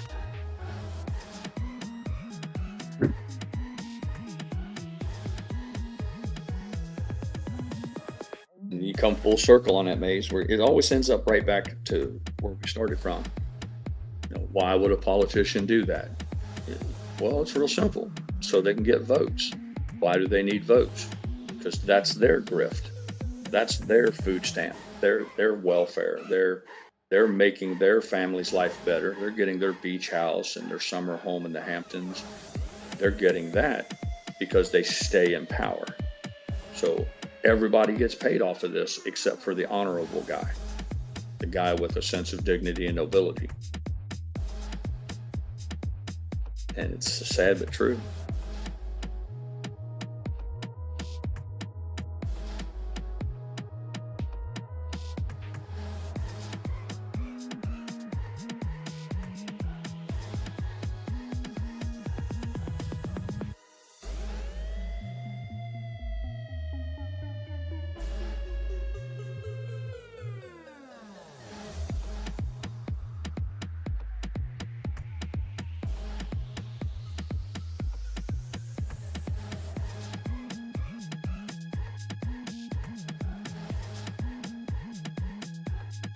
Greg Lowe says it's speculated that politicians are grifting even harder than their constituents. Yeah, I don't even think it's speculated, Tech. I think it's generally accepted principle.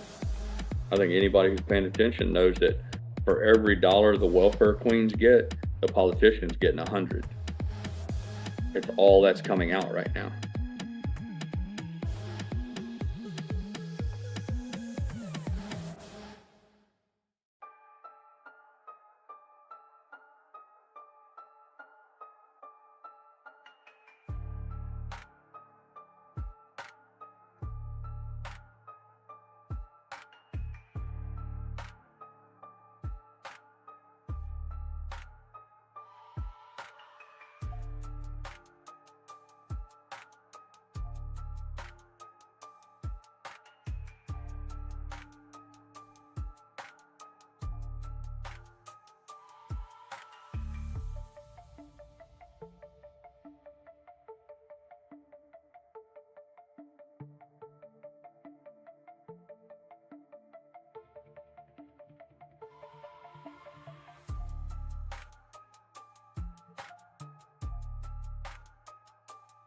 Mrs. Pirate has joined me in my throne room, Queen at my side. We're looking forward to a very relaxing day, but I've been saying that for like 3 days in a row now, because each time the pool company leaves here, they say, well, we'll be back, 2 or 3 days or whatever. For whatever reason, the very next day they show back up again, which we're pleased by that. It helps with the production. But we are eager to have a couple of days of just a little bit of peace and not having strangers stomping all around the place. And I'm hopeful that today will be that day, and perhaps tomorrow. Although it would be nice if they'd show up today, maybe shovel that ditch in. But I won't be disappointed if we're left to just relax today and tomorrow.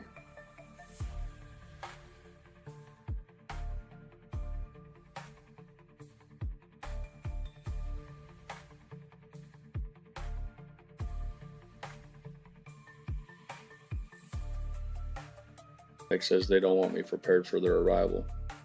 I don't know that they consider that very much. I can tell you what I did discover, Tech, is a lot of this, they keep, like I said, he said he has 6 pools going at any given time. And because these tasks are they're repetitive, there's a certain thing you do. You dig the hole, you make the forms, you pour the concrete, blah, blah. There's like 7 steps. And some of those things, there's an ebb and flow to it. And in order to keep their days full, they move from project to project. But what I found interesting about this, I don't know if it's the entire industry or if it's just this company, but these guys work to a minimum of, if they start at 7 in the morning, they work till 7 at night. It's the strangest thing to me. I mean, I worked crews. There were some times we stayed out beyond 8 hours, but it was always, because something presented itself that couldn't wait, or efficiency demanded that we stay like another hour versus driving all the way across town and coming back again in the morning. But that's not what I'm seeing playing out here. I'm seeing a regular work schedule where it appears to me that these guys are working from 7 in the morning till 7 at night every single day. What's that, honey? Yeah. Oh, she said the very first crew was like that, but the last few crews were what? They were gangs. Yeah, she said gangbusters. So she seems to feel like that they were evenly split. The first crew was more along the 12 hours a day guy, but some of these other ones were more in keeping with the 8 hour. But my point still stands. They work a ridiculous amount of hours as compared to what I'd see on normal crews engaged in different practices, different jobs. And for every new job that they start, they have a fresh batch of cash to pay their workers.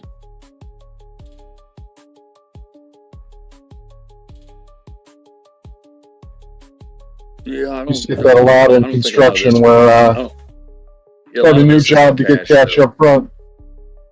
Yeah, these. Well, I don't know. You paying a lot of I'm not stuff saying up. it doesn't exist.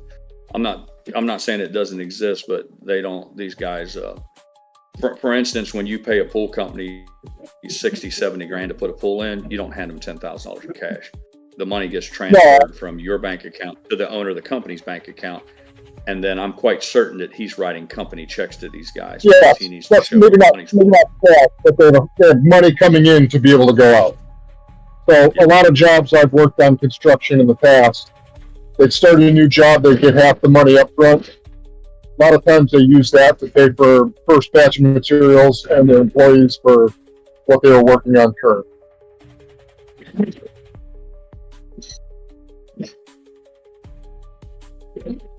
It's always chasing the tail.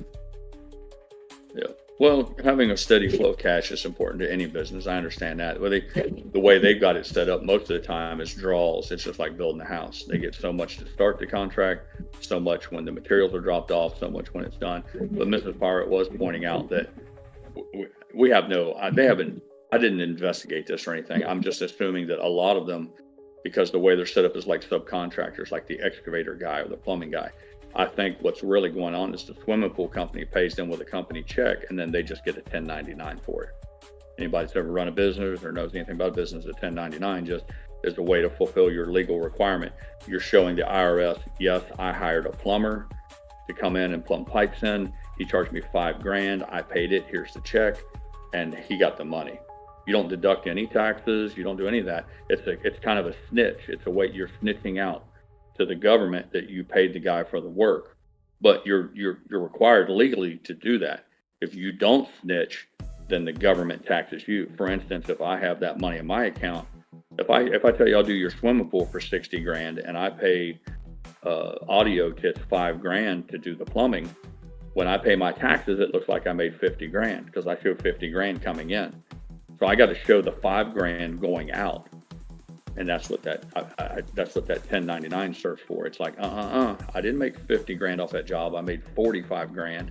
I paid $5,000 to the plumber. Now, if he paid you his taxes or not, you need to go visit him about that. So there's some differences to whether they were treated like contractors or employees. But yeah, your point's well taken that they do start a lot of jobs, so they're constantly have deposits being made and all that. I think this business is pretty legit, though. I don't know about the other construction industries that use immigrant help, but there's a pipeline. They constantly want the next job because they're not out to build one swimming pool. They're out to build 5 swimming pools a month for years. That's how it's set up.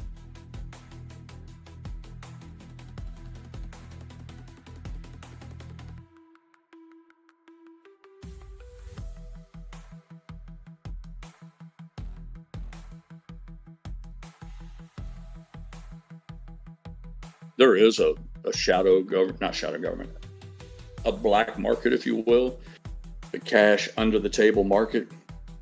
No shortage of that. People who engage in, whether it's, I don't know, maybe if somebody comes cleans your house, you got a maid and she comes cleans your house twice a week and you give her, $300 in cash. I'm certain that, a lot of that goes on, probably more than what people would realize. But when you get into some of the bigger projects like building a house or anything that's substantial, you get out of that. Once the numbers get so big, playing in the cash game doesn't work.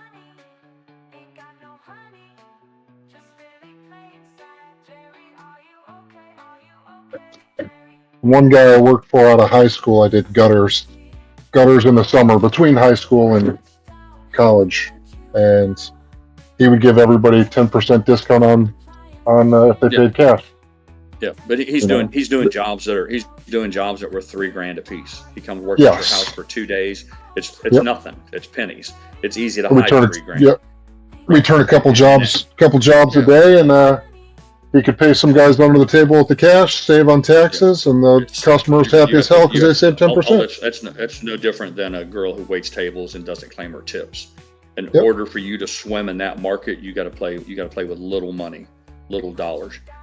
The reason being is it's hard if you get into a bigger game where like a swimming pool, for instance, is $60,000. It's hard to move $60,000 without drawing attention. It's not particularly hard to move $2,000 without getting anybody's attention. That's where the difference is. So a whole shadow economy or cash economy only works with low ticket items.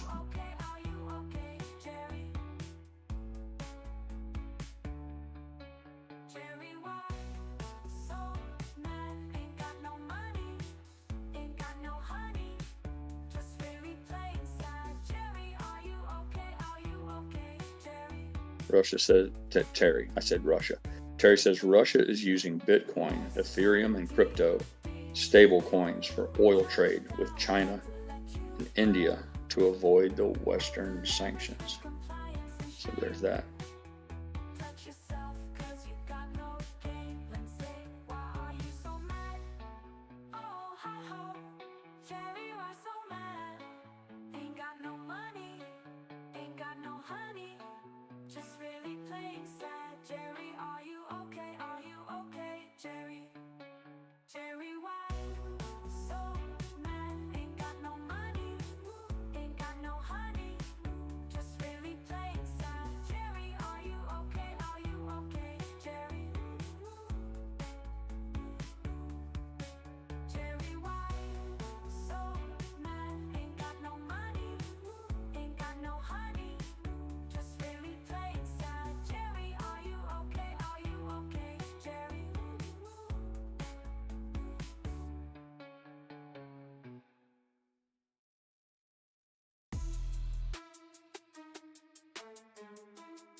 deck below says it was 60% upfront for the deck repair. That can change from contractor to contractor, Tech. Each guy is his captain of his own ship. If you want a guy that works for you and he demands 60% upfront, you have two choices. You can pay that or find another contractor. I will tell you that that's a little high. I'm not going to tell you that, I'm not going to say you got fucked. I'm just saying that most people, one, won't pay 60% upfront, and more importantly, most people won't demand 60% upfront. The whole idea of getting upfront money for your deck is that he's got to go to the store and he's got to buy, I don't know, $1,000 worth of lumber.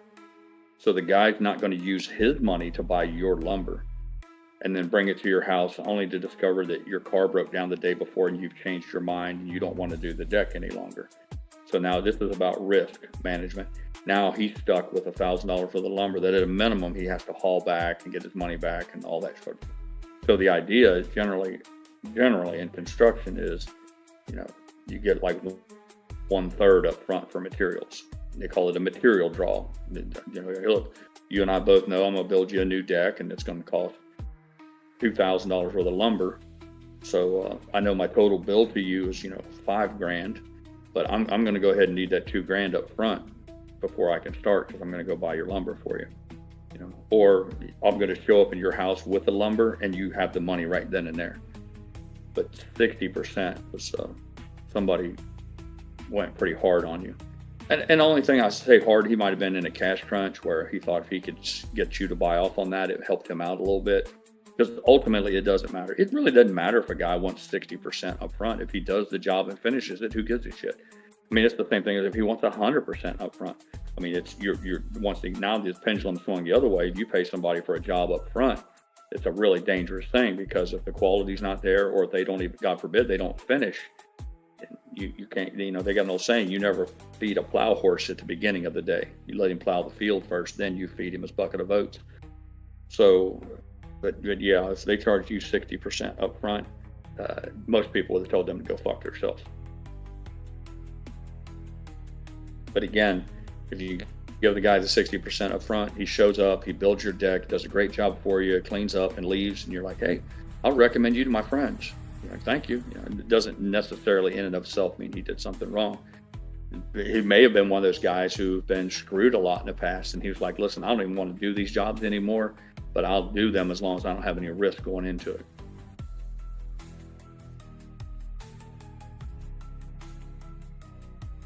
See, I've seen both sides of it, and I've seen far more of it from the contractor side, where I go to people's houses and they practically give me a blowjob, to begging me to give them the best possible price to do a whole laundry list of things that they wanted done that required not just me, but participation from like 5 of my guys and $200,000, $300,000 worth of my cool toys for maybe a week or 3 days. And when they're in that part of the process, they're just stroking that cock. But then when the job gets done and it's time to pay, that's when some people's true colors start to show, and they start looking for reasons how they can renegotiate the deal or talk about things. And I was fortunate, the business I was in, it was kind of all or nothing. Either it was, well, I'll just come right out and tell you, if you had a 90-foot pine tree in your front yard that weighed 6 tons, it's either there, it's either gone, or it's not. Now, if I tell you I'll get rid of it for $2,000, it's real simple. The tree's there. At the end of the day, the tree won't be there. And if nothing's hurt, you owe me the money. So I was fortunate enough that I was in an industry that didn't allow for a lot of muddy water. And it still didn't stop them from trying me from time to time. So I've seen both sides of it. But generally speaking, it's, well, you know, they're, like I said, everybody's your best friend because they want something from you. And they want to try to establish a relationship with you in hopes that somehow or another you'll give them, you know, maybe just a little bit better deal than everybody else, which is nonsense. The job is worth what it's worth. But I can tell you, you'd be surprised how many people out there, they have a whole saying that once a job is completed, the value of a man's services are greatly diminished. Meaning when your car's broke down, you'll tell me anything I want to hear, just so I can get you rolling again and your family can get going down the highway. Once that car's fixed, it's harder for me to get you to pay. So again, the value of a man's services are greatly diminished after the services are done. So you have to meet in the middle somewhere. Both parties want to make sure that they don't have any undue risk. So you usually get progress payments or benchmark payments or thirds, or something along those lines.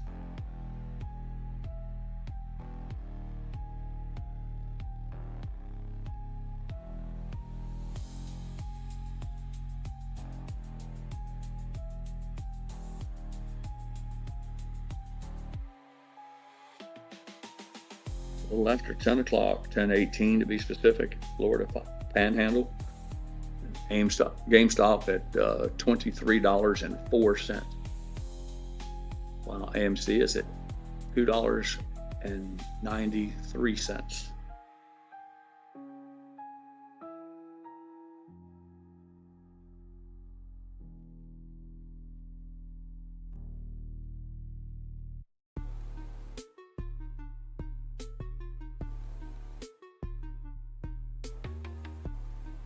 Love says we just paid for the deck tear down and home repair for rotten wood because the previous owner went through the rain barrier metal. We're thinking about making the deck less complicated to save. My first question to you, Tech, is what scares you about doing demolition? You can't destroy something? Do you think it takes a particular skill set to bust it up and put it in a garbage can? So that would be my first question, is if you're industrious and have a little time, why would you pay anybody just to clean up a mess? I can understand somebody saying, I can't build my own deck or I can't fix something because I never learned how to do that. But I'm just curious as to why, when somebody needs something just essentially smashed up and hauled away or disassembled, taken apart, if you will, and why you wouldn't just go about doing that yourself. But that I'm just making, I don't want you to feel like I'm passing judgment on you now. I'm just curious as the mindset behind that.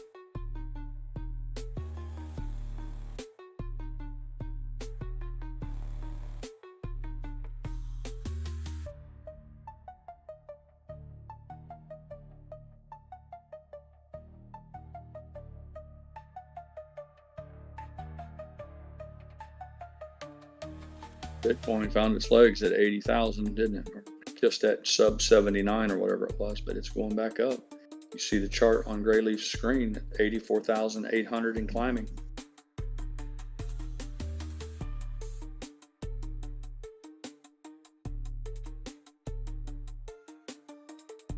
I've seen all kinds when it came to customers.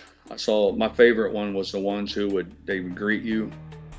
You would give them a price, you would come to an agreement, you'd bring in your guys, your equipment, you'd get started, and they would hover over you like a mother hen. I mean, if you turned around too fast, you'd bump into them. And I get that. And in fact, some ways I respect it. They're making sure their property isn't damaged, that nothing's going on that they're not aware of. And that's all fine and proper. It didn't bother me one bit. I'm like, watch if you want. I hope you're entertained. Just don't get in my way. But here's where it gets funny. It would always be the same. After a long, hard day in the Florida hot sun, we'd be down to the, cleaning up a few things, maybe a little sweeping up or putting tools away and all that. And instantly they would disappear. After all that, they'd be gone. Well, it was time to pay. Everybody knew that at the end, we didn't do 30 days net, or towards the end, I started giving people if they were commercial clients, I'd give them 30 days to pay, and then we'd offer a modest discount, like 3% if they pay within 10 days. But residential clients, it was cash on the barrelhead. I fix your shit, you pay me at the end of the day. Deal? And there was always a portion of them who would hover over everything right up until it was time to pay. And then they'd be gone, or they'd leave, or they'd be in the house. I'm like, wait a minute, you've been hovering around here like an old mother hen all day long. Now I'm ready to go home and have a beer and a shower. I need my money, and I got to come hunt for you. That used to drive me up a wall. And especially the ones who they'd say, well, can you save me any money if we pay cash? Kind of like what Maze and Bluetooth was alluding to before. And if I was so inclined, I'd be like, yeah, man, I'll tell you what, I'll give you a 10% discount. Instead of like $2,000, you pay me $1,800 in RDs, real dollars, cash. They're like, deal, I want to do that one. I'm like, that's fine. Just have my money at the end of the day. No problem. And we'd be ready to go home, done, ready to leave. And then the fucking dumbass would be like, okay, I got to run to the bank now. I'm like, what are you kidding me? We've been out here for 8 hours, 94 degrees, working like a, slave. You knew that you had to pay me at the end of the day, and now you're going to make me sit here in my truck while you run to the bank and for 40 minutes. Sometimes I wanted to just choke them to death. But that's some of the things that people don't see that a business owner goes through.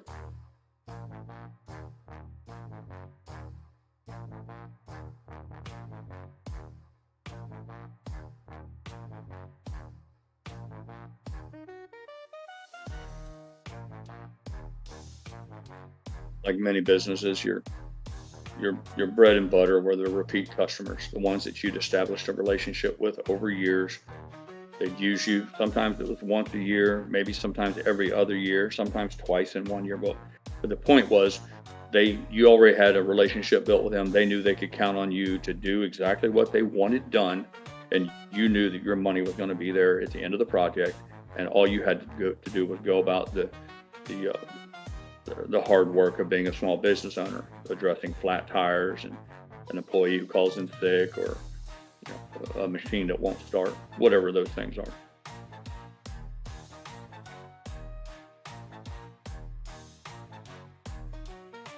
That's why a business becomes more valuable the older it gets, because the older it gets, the larger the percentage of repeat customers are. They call it branding and all sorts of shit. Now they got fancy names for it, but there's no substitute for having a business that's 5, 6, 7 years old that has a clientele base that can be relied upon to have that phone will ring so many times a week. I'm guaranteed. After that, it's just a matter of effective management and wise decision making. And Yucca's here. 1024. Oh, Tequilo says the reason he didn't do the demo was because of family dynamics, skill set. Well, you got to stop on the skill set, Tech, because it doesn't take any skill to break shit. Health concerns. I get it. Time crunch for rotten home and door installation. Lots of reasons. Some details more private than public. I get it. I was just curious. Like I said, I didn't mean to imply. I wasn't passing judgment on you. I was just curious why. And I know there's a lot of people who choose that. We call them no-touch freight. They don't take part in anything. They just throw money at every problem. And I was just curious as to, in your instance there, you were sharing some details. If there was and I promise you that the destruction and disposal of that old rotten wood, there was a price tag that went with that. And I'm just curious as to why you would turn your nose up to that money versus just kind of getting after it yourself. But thanks for sharing.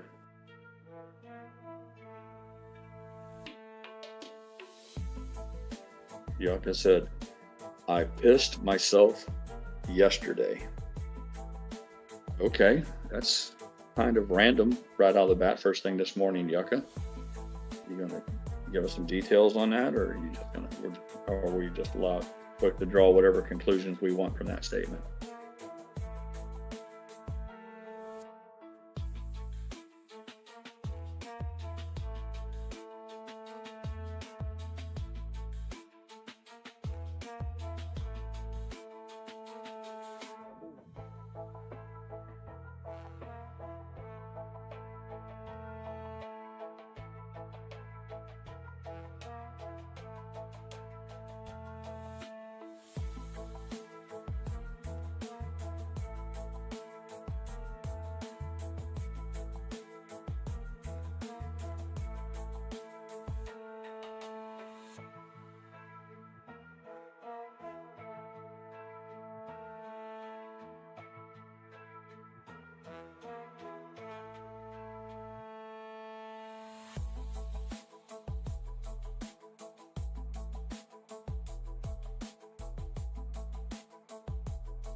Good morning.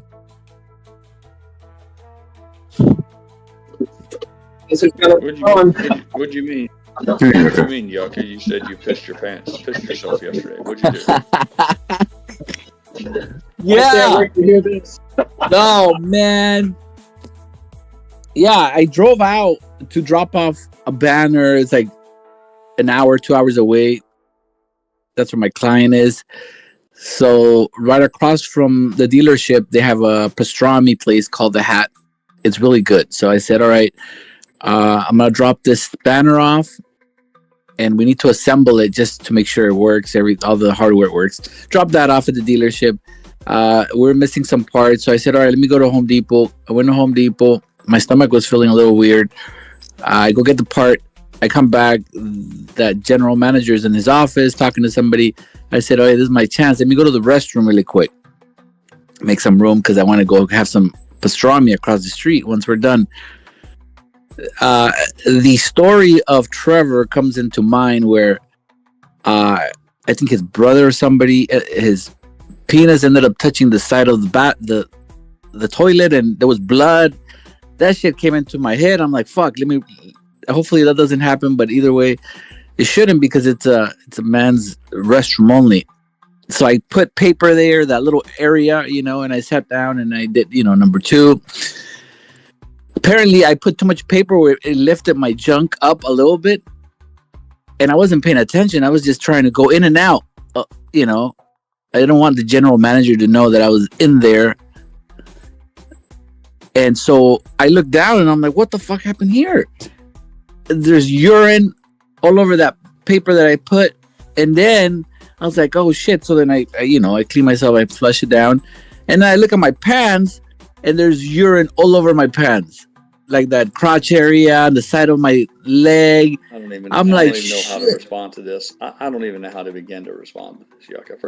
I'm like, what am I doing? Or you like, it didn't am I dawn 5? on you that you're a grown man. You can't just focus a little bit. I mean, the whole idea is to pay attention to what you're doing. I mean, like, what I know you're, man, I'm at a loss for words.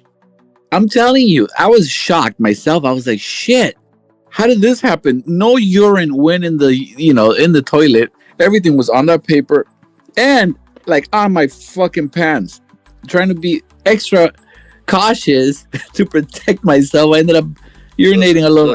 Listen, this is a point of honor here. Don't lie now. Tell the truth. You were on your phone, weren't you? No, I was not on my phone at all.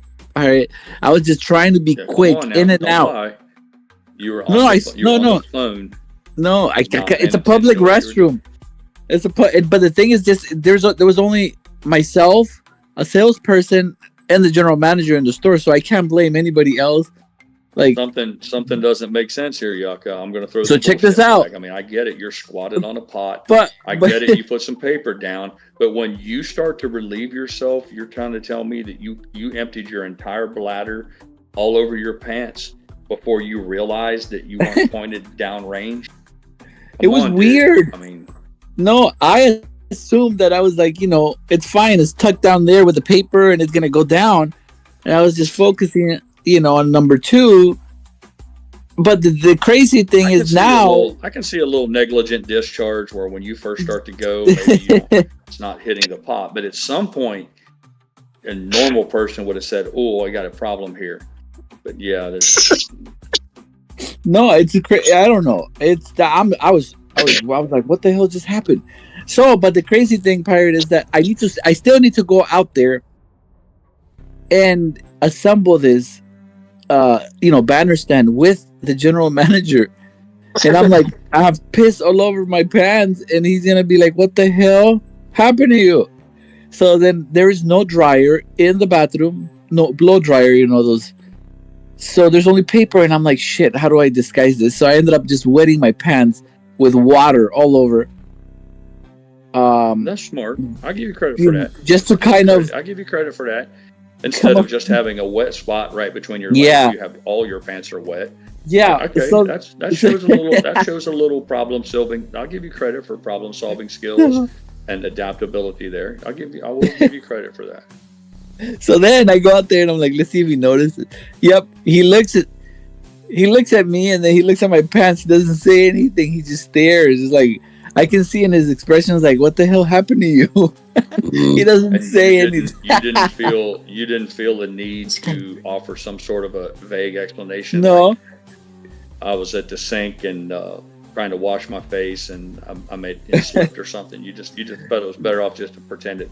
There was Yeah, it's just like, okay, let's not say anything. Yeah, Oh, that had to have been man. awkward, man. I can't imagine how awkward that was. So with that and losing options yesterday, it was not the best of my. Yeah. You pissed away $1,000 on an options YOLO bet and pissed your pants all in the same day. I'd say Yeah. I was on brand. That was on brand for the Yucca Industries. Oh my gosh. Yeah, I needed to tell this story because it was funny. I was like, only shit like that would happen to me. Like, Yeah, Yucca, that's you made my morning. that's something that they can use in a funny movie. Like, you're gonna go into an interview and your stomach is hurting or something, and you go to the bathroom and you end up pissing yourself. Oh man. But I know it was just funny. He just looks at me and he looks at my pants, and then I just said, all right, let's go ahead, let's assemble this. And I wanted to get out of there as quick as I could. I didn't even want to shake his hand. I just wanted to leave. I offered to throw away everything else. He says, no, I'll throw it out. And then he reaches his hand out and he shakes my hand. And then I said, all right, thanks. See you later. That was smart. You waited for him to want to shake. I didn't want to. Yeah, because I was like, does he feel uncomfortable because he doesn't know if it's urine on my pants? He doesn't know what happened.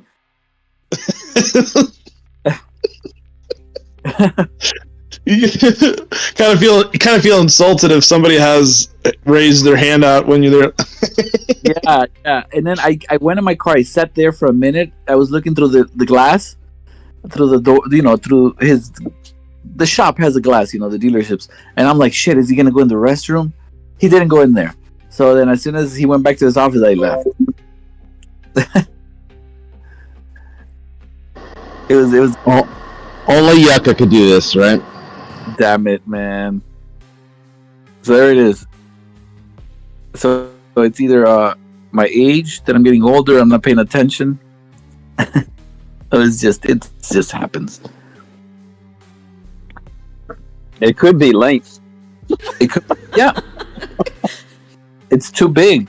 I didn't realize that it was like an elephant, or or it could just be too short.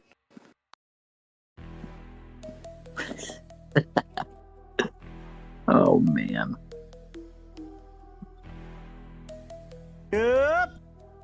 You made our day. We should have. Hey, Rugged. Good morning. Like that story. Real nice. Real nice. All right. Yeah. Oh man. But the pastrami sandwich was good. That was the whole purpose of going to the restroom, to make some room in there for the pastrami sign. It was good, man.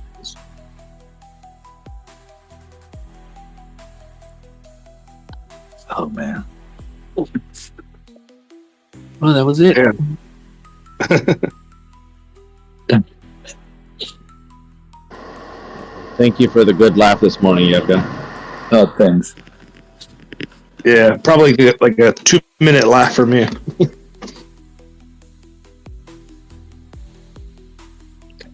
Dynamite said that same was called a pastrami. Oh shit! I saw that. Man, Mike, good work there. Well done with the wordplay. Always count on Dynamite for some to bring the gold. yeah, it was good stuff. Pastrami.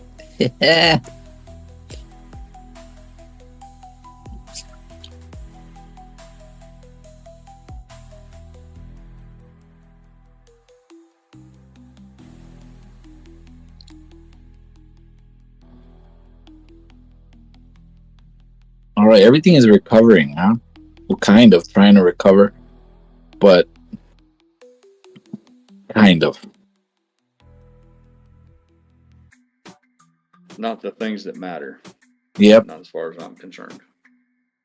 I couldn't give two grizzly shits less. What happens to the SPY, the Qs, fucking NVIDIA, none of that garbage. All I care about is AMC. Oh yeah. Now, have you ever pissed your pants, Pirate? No. I pissed the bed as an adult. No, but I've shit my pants before.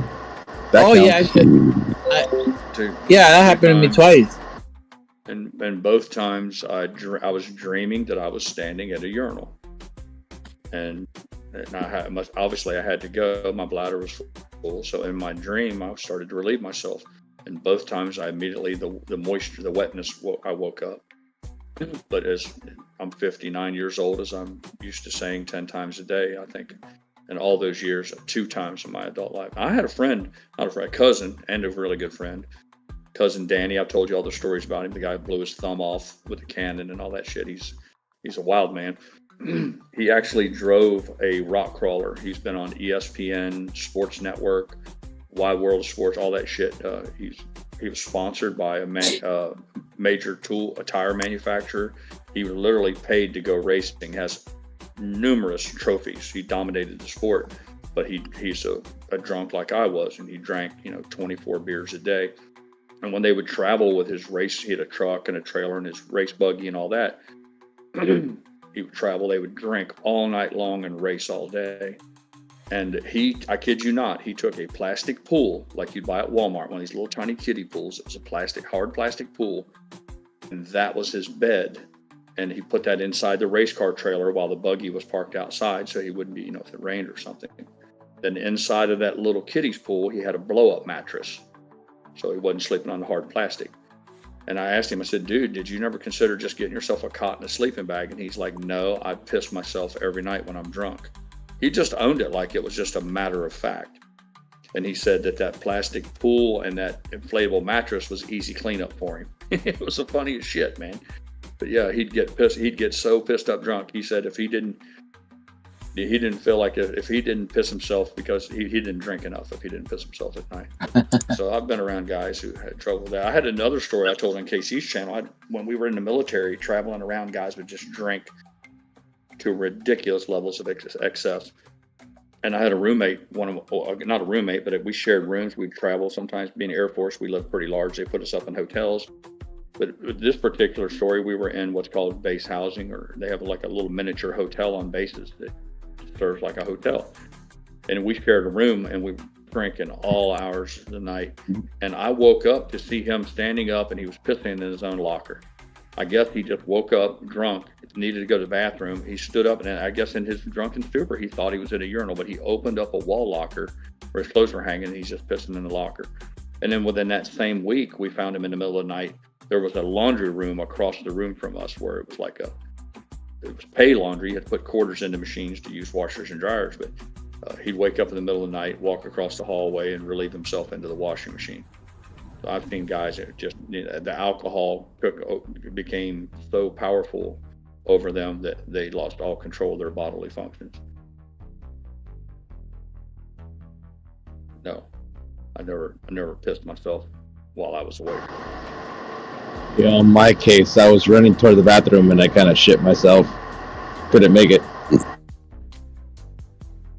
Mm-hmm.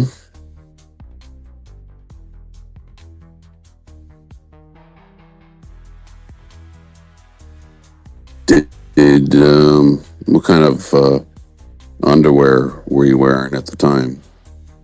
Some briefs, and they stayed in the toilet, the porta potty. So you were in briefs. So if you had like an open regular boxers on, it would have like maybe gone down your legs and stuff, right? But it caught it.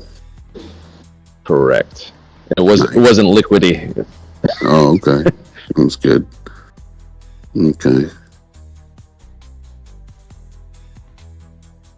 Yeah, I think the running is what activated it, right? Made it worse. I should have walked.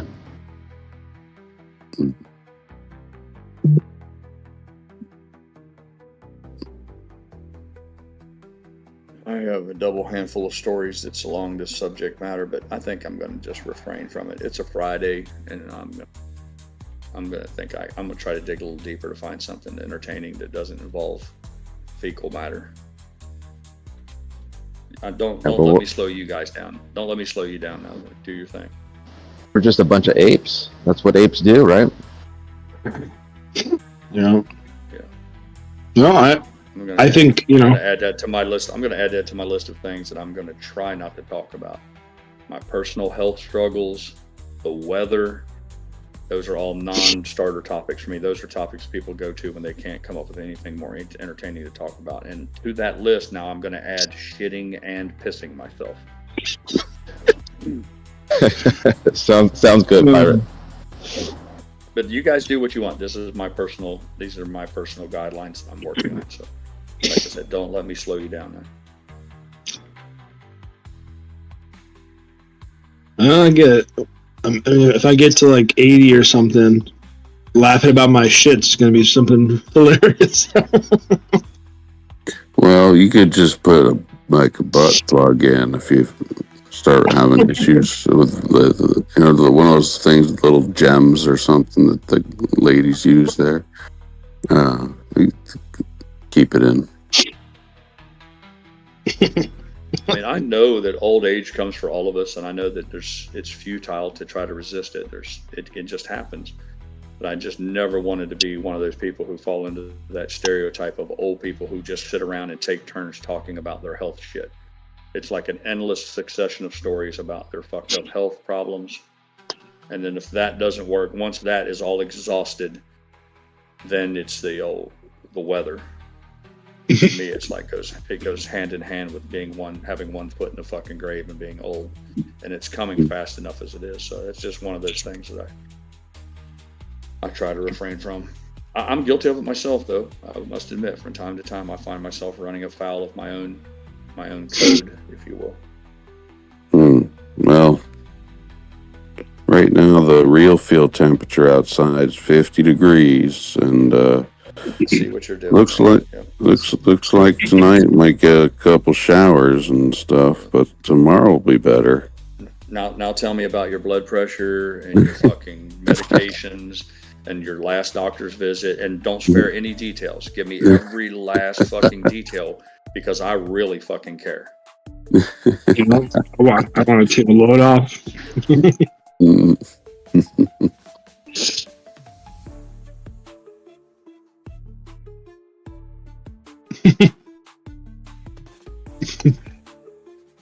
Yeah, I'm at the smog station right now, getting the RV smogged.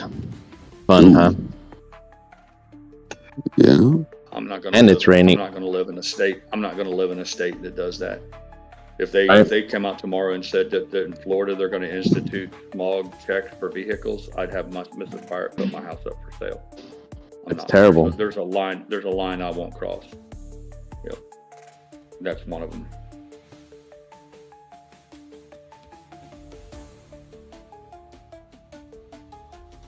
That's all right. I think Trump is getting ready to take a chainsaw to the EPA. I've read some stuff about it. I don't know how much of it's factual and how much of it's internet trash, but it looks like the Environmental Protection Agency is getting ready to have a long overdue rehaul, right? Yep. Oh yeah, exactly. It's bad. There's it's There's too much. not another agency out there has done more to harm the average everyday American than the fucking Environmental Protection Agency. That once again, the do-gooders of the hippie generation, the 70s, the whole, we need clean water and air. I'm like, we get it, dumbass. There's not a single person walking who says, oh, I don't want clean air. I don't want clean water.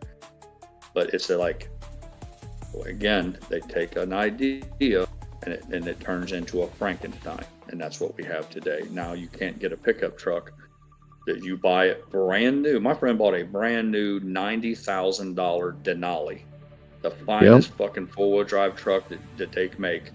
His elderly father was 90 years old. They had a house in Key West. They left Pensacola to drive that new truck to Key West. They got down there on the way home. it threw a fault code. One of their little fucking EPA devices wasn't working, and it had something to do with the DEF, this diesel exhaust fluid shit. And the truck went into limp mode, and it wouldn't run over like 20 miles an hour. He had to drive that truck from Key West, Florida to Pensacola at 20 miles an hour. Now, to be fair, the hard-headed old fucker should have pulled over and got it towed or took it to a shop. But he's an old man, he's stubborn, but he drove it all the way home. But my point is, it was all for nothing. You know, you got a truck that was designed to shit all over its owner under certain circumstances, and all under the guise of we're going to make what comes out of the tailpipe nicer and friendlier. It's ridiculous. Meanwhile, you have one volcano over where baby UFO lives. One of those volcanoes can just decide to erupt tomorrow, and whatever gains were made by the EPA butchering these engines over the last 20 years can just be evaporated. It can just be evaporated in one eruption in terms of CO2 and ash in the atmosphere. These people are lunatics, and it's all about money. It's all about funding and grants for people with degrees that don't have any viable skill that translates into a job in the real world. So they have to invent these shit. It's all tied in kind of with the grift of the colleges. But I find it abhorrent. They neutered the diesels now. You know? Yeah. It's terrible. That DEF stuff sucks. Well, even if it works as it's advertised, it's an unnecessary burden. It's just one more thing you got to buy. And yeah, they charge for it. It's not fucking free. It's not like you can fill a little tank with tap water. You got to buy that shit. It's urea. If you're unfamiliar with what we're talking about, they had some idea that to reach this zero carbon emissions, that to produce, when a diesel engine runs, if you don't have perfect combustion, some of the fuel doesn't combust. It doesn't burn. So it goes from the fuel tank and it comes out of the exhaust pipe in the form of fumes and stuff. And they say that it hurts the environment. So in the way to do that, you can never achieve 100% combustion. So they're like, well, to mitigate that, we'll do two things.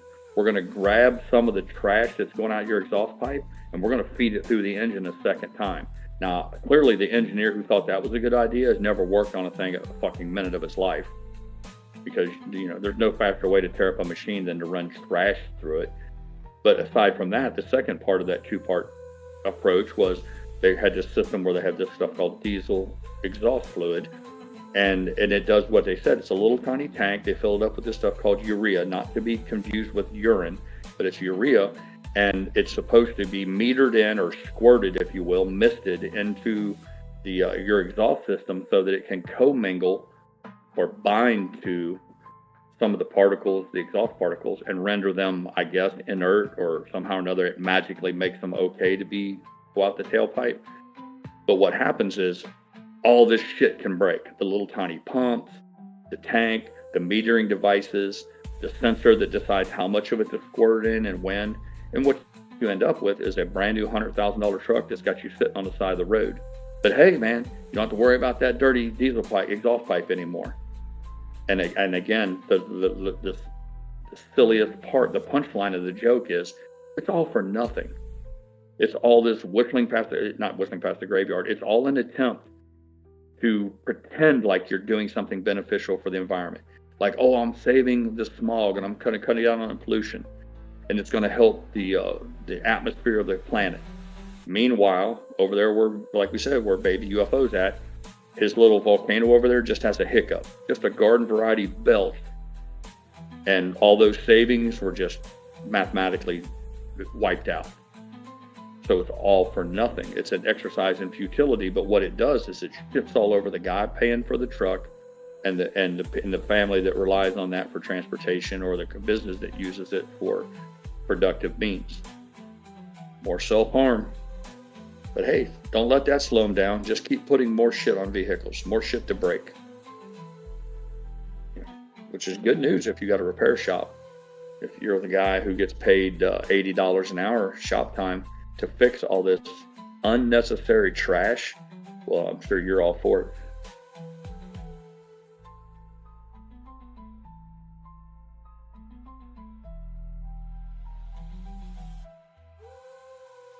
Oh man, it's too bad. Papa Mac says it's sad news. One of the 3 baby eagles has disappeared overnight. Even though there's a camera on them 24/7, no one seems to know what happened to the missing chick. One of the chicks probably pushed him out. Papa didn't text push the other one out. Yeah. Well, newborn animals, freshly hatched birds and stuff, Papa Mac, they fall prey to other animals. Crows eat them. Other birds of prey will snatch them up and take them home and use them as dinner. It happens all the time. It's all part of that circle of life shit.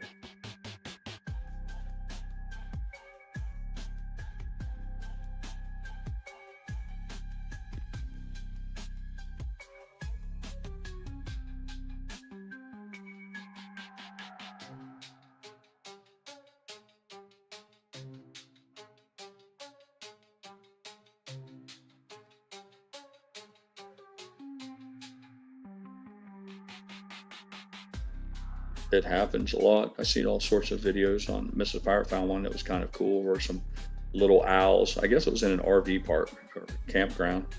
So a great horned owl had a nest and everybody was watching it. One of the little fledglings couldn't fly yet, was up on the edge of the nest and lost its footing and plummeted to the ground. Of course, it survived. It kind of floated around, but the big question was what do they do with it? And it was kind of cool. They called a game warden and they got a fire department with a big ladder truck. And it was a big to do. It was kind of a cool little video. And they took the little owl and gathered it up. And the guy had a leather work glove on because he was afraid he was going to be attacked by the mother. But yeah, they went back up and put it back in the nest. But it's not always a happy ending. Sometimes they just fall out of the nest, and that's the end of it.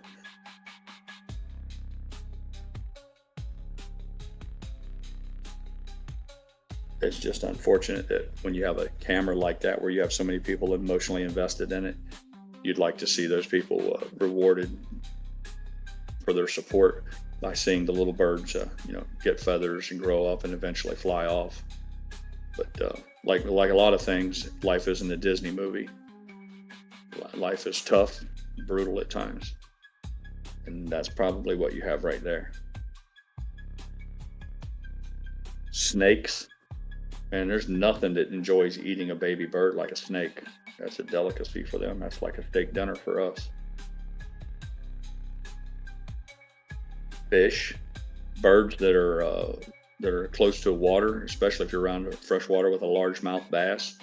I had a photograph for years. I don't know what I've done with it, but it's not a photograph. I tore it out of a magazine, but it was a red-winged blackbird they're known for frequenting water.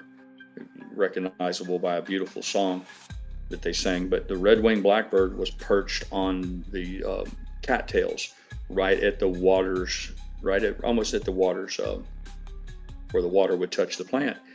And the largemouth bass identified it, and it just exploded from the bottom of the water and swallowed that fish whole, or swallowed the bird whole. And anybody who's done any fishing knows that largemouth bass are a game species that's sought after because they're kind of voracious. They're territorial. They'll attack frogs and lizards and crawdads, but birds are not immune either.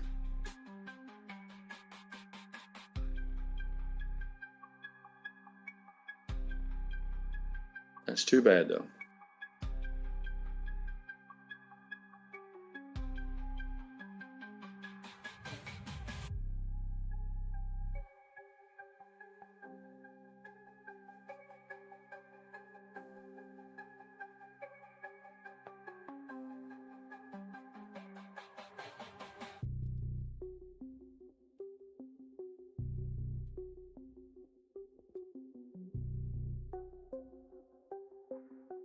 Trivia: it is a felony. It is illegal to possess a bald eagle without a license. Animal rehab and all that not included, but just for the average person. And more interestingly, you're not even allowed to be in possession of the feathers. The reason I know this is I had a friend of mine who was an Indian, Native American, whatever they call them these days, and they are exempt from that because of their cultural heritage and the role that eagle feathers play in some of their cultural practices and things like that. But yeah, unless you are a member of one of those tribes and verifiable member, like included on the rolls, they keep a list of names. You know, if you paid attention to the Pocahontas story with Elizabeth Warren, you don't get to just declare yourself a fucking Indian. But I digress. Yeah, you're not even allowed to own eagle feathers.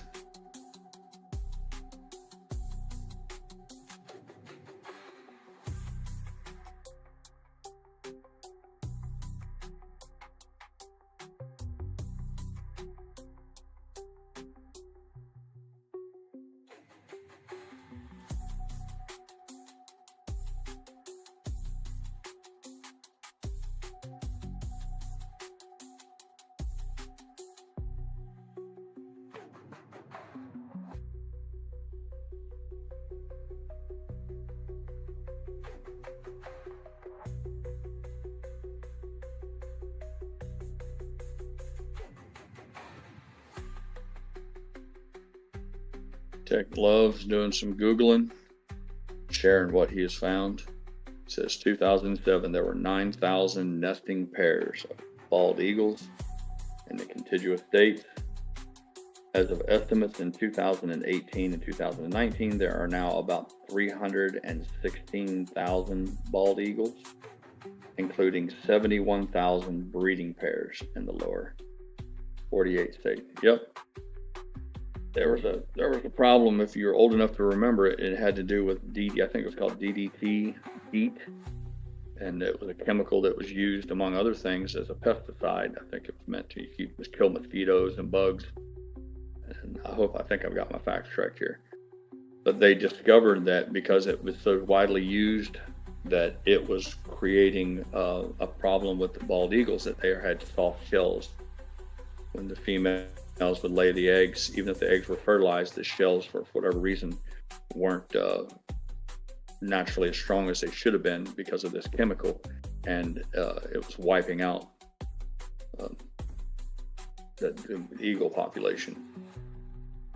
And that was one of the instances where I think they probably identified a problem, and one of those rare instances where in the environmental EPA probably, I'm certain, had a hand in that, as well as the Department of Natural Resources and others, game management, fish and wildlife. As a consequence, their actions, the eagles have recovered quite nicely.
There's a possibility to check the reason you see them on the highways is because you're covering so much ground. I don't think it's logical to believe that the eagles live close to the highway. It's just that you're out there and you're covering, it's 70 miles an hour, you're covering so much ground that eventually you may get to see one.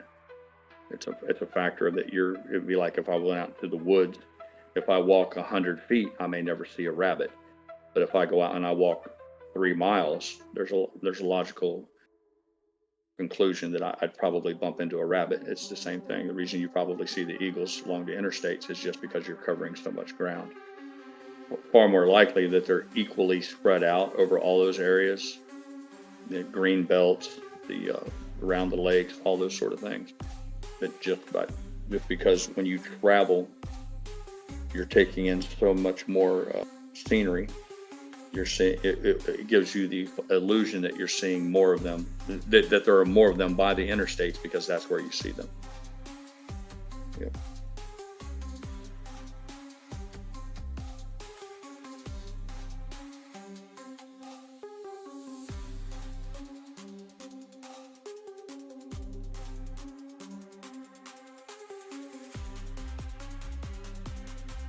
Dow's worst week since March of 2023.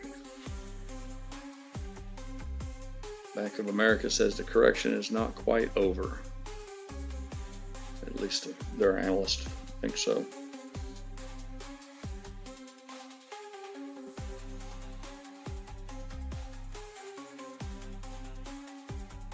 Yeah, Papa Mac, the Eagles feed a lot on carrion as well. They're a fisherman in their own right, but based on what I've seen and read, bald eagles would just as soon feed on a deer that drowned in a frozen river as they would go out and fish for a live trout.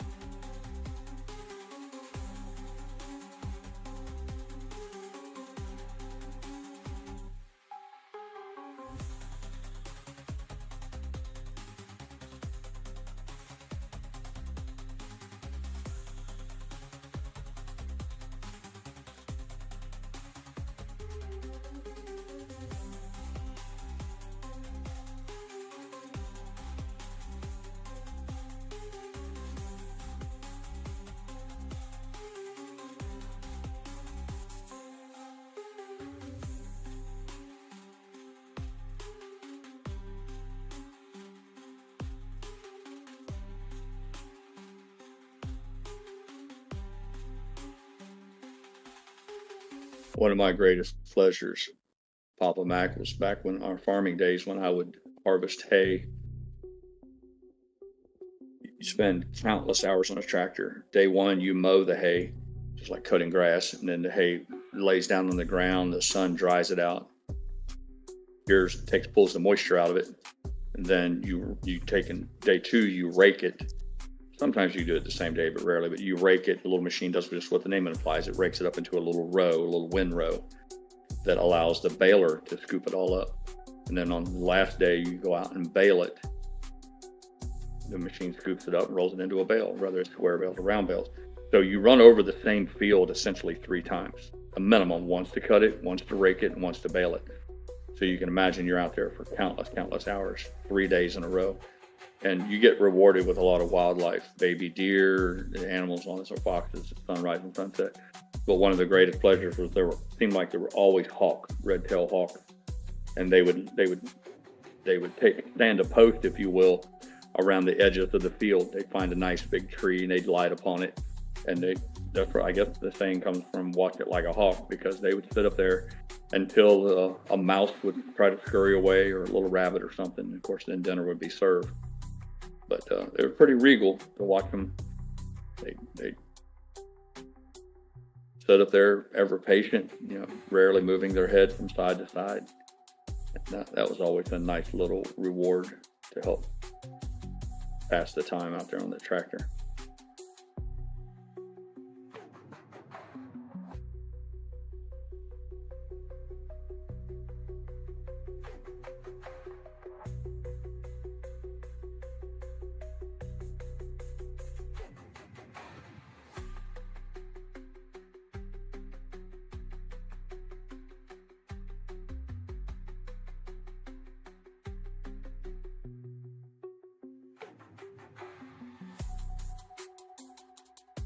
I should be ashamed of myself.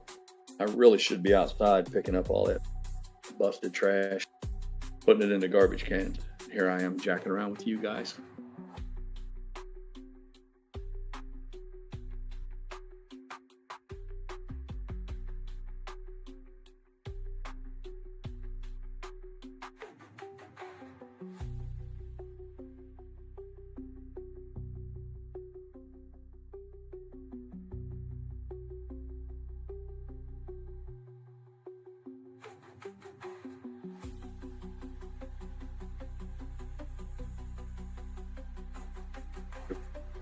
Full creatures. Yes, they are.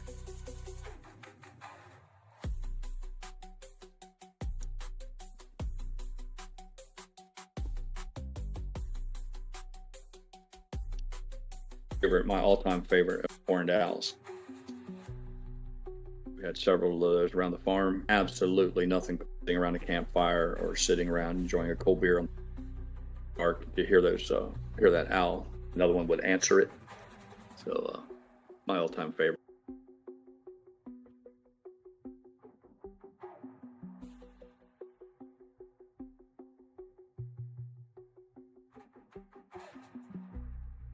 Yeah, I have all weekend to get it done. Our garbage pickup is Mondays and Fridays, but Fridays is what they call yard waste only. Grass clippings and tree limbs, of course.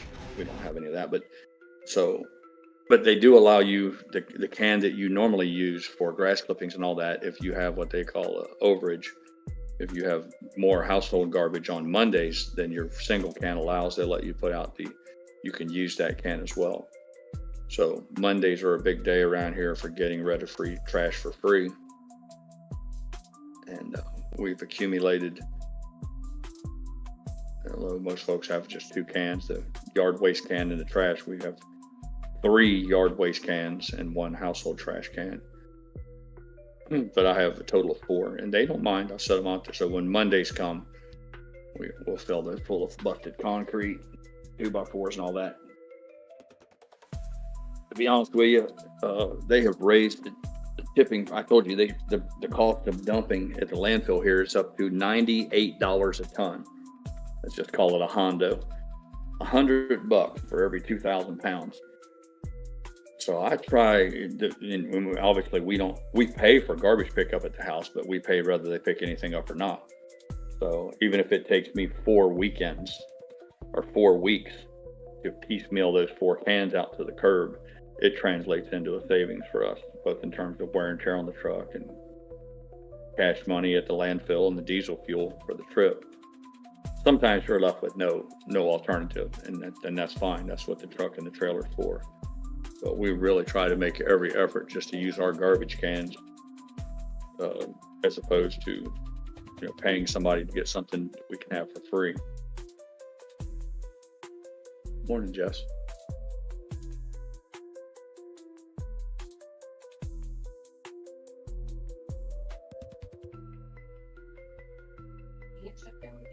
Yeah.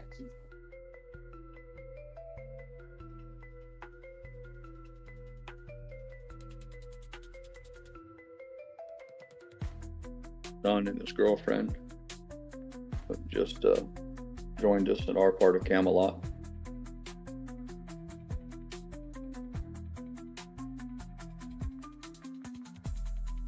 She's on spring break, Daytona. I imagine she's going to spend some time with us here. Our youngest is in school, college in Pensacola. His spring break doesn't start yet for another week or so. In fact, I think today perhaps might be his last day. He was aggravated. He had to go in for 1 class for 1 hour on a Friday, and it was kind of shitty. To have nothing more than that standing between him and this spring break, it wasn't pleasing for him, but that's the way it goes sometimes.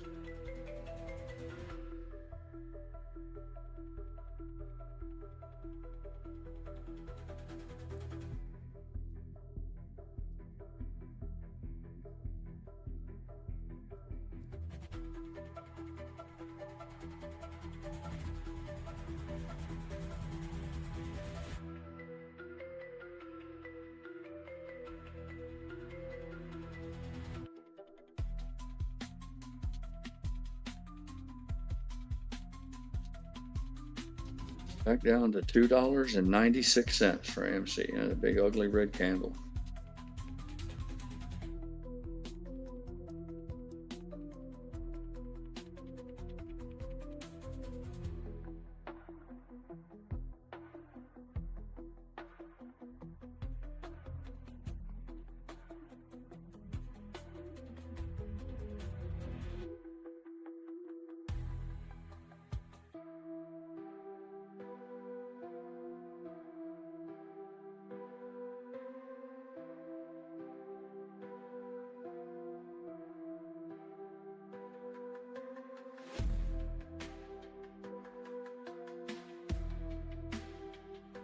Yeah, the itch looks like he's chewing his own asshole.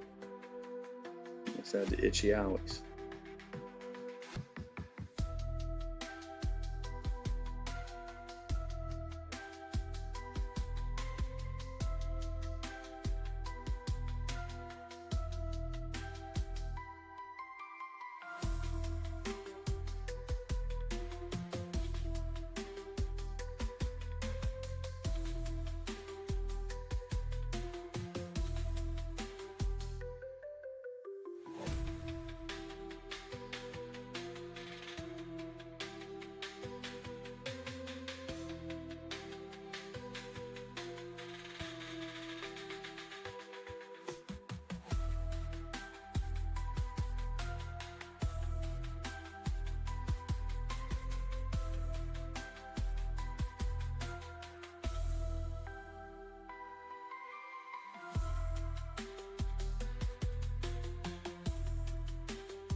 I don't know where you're at, but it's went from a 3 to 4. That's what it is.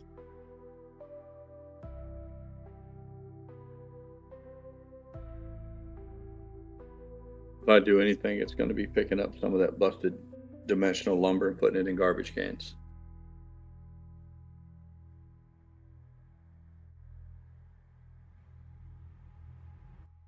Hmm. Put that TP main down. Yeah.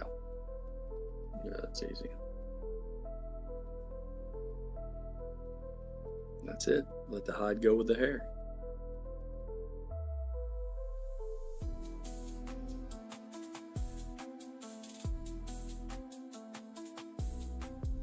You said it's going from a 4 to a 5. What do you mean, like a class 4 or something?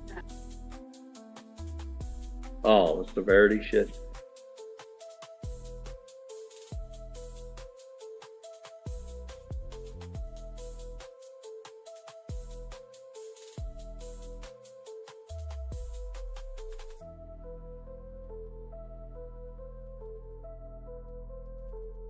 I just got a push notification that says your limit to deposit has increased to $250,000. So they're They're increasing the limit deposits for Robinhood. They need money. I don't have that type of money, and I wouldn't put it in Robinhood. Yeah.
I don't have anything, love. That'd be nice. What's the or something? Or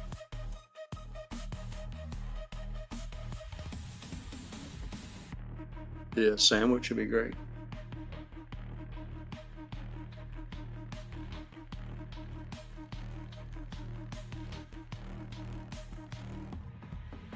Or leftovers. I'm not picky.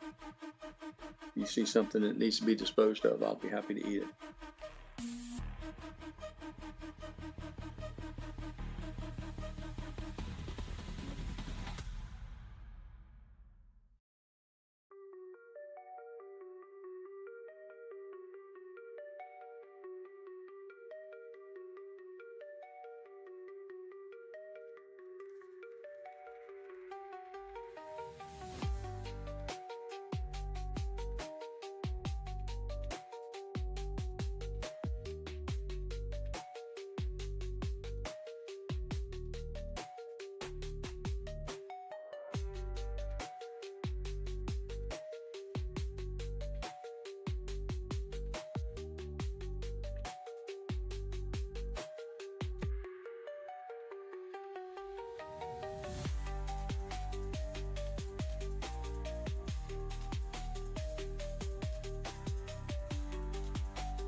Richard said he'll take a liverwurst. I think he meant liverwurst sandwich.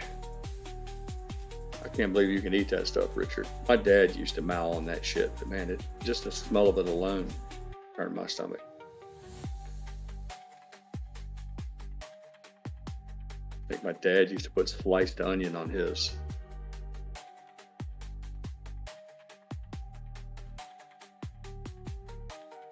Raw sliced onion. The liverwurst. I love liver. Ooh, man, nasty shit.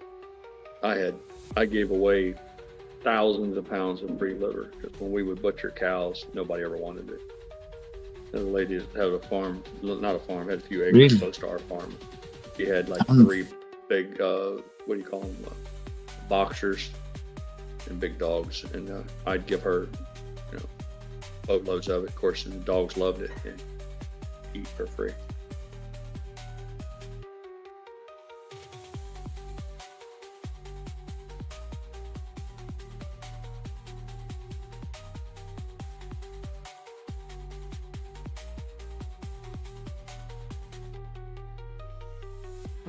I wasn't really a big fan of organ meat at all. A lot of those guys at deer camp, they found the heart. Venison itself wasn't, pleasurable for me. I'm a beef eater, but even that, they talk about eating the heart like it was some sort of a delicacy, but I never cared much for it.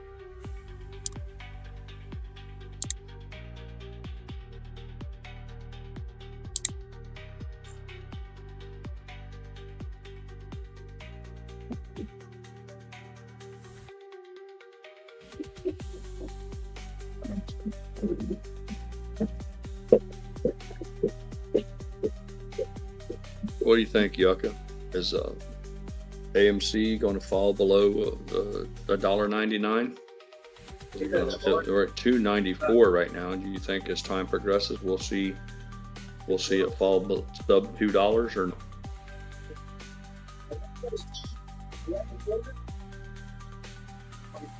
What about $1? You think it'll fall as far as 99 cents a share?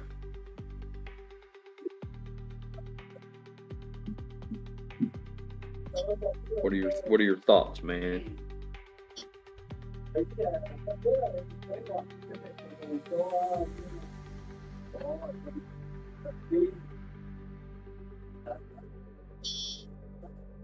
Richard, I'll tell you what liver is good for.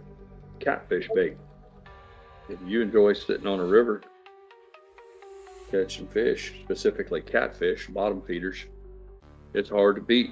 Chicken gizzards or some liver, chicken livers. Just be able to buy them real cheap, Kroger's grocery store. Provide a guy with all the fishing bait he needed to have some nice catfish dinners.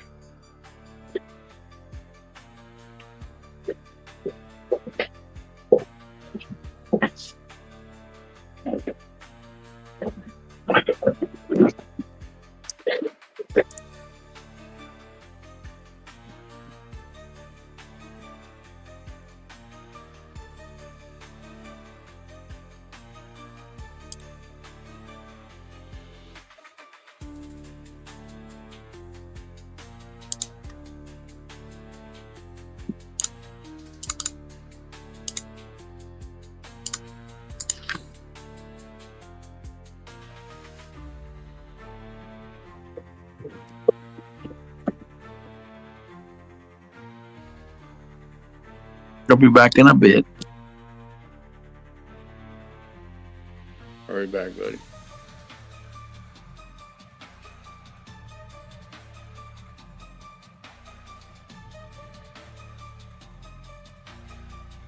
Maze and Bluetooth says he's not scared to make a prediction.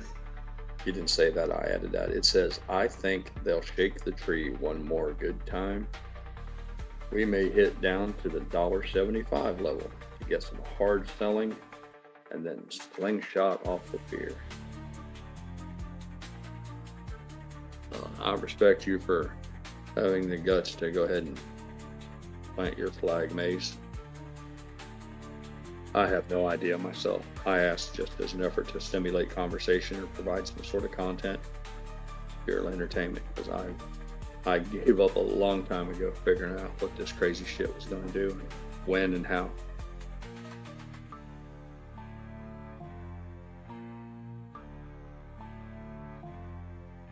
Sometimes I feel like just a lone sailor on a tiny little sailboat being tossed about in a giant storm. Just seasick and battered and bashed about, just eager to have the whole thing come to an end.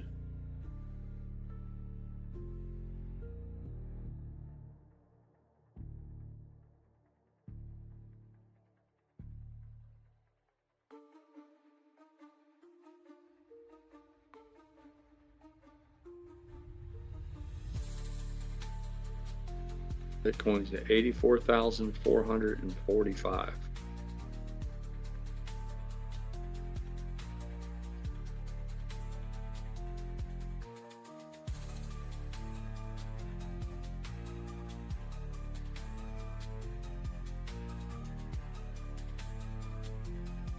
Damn it, Tom. He says we're still whooping them. You and Brian with that whooping them bullshit.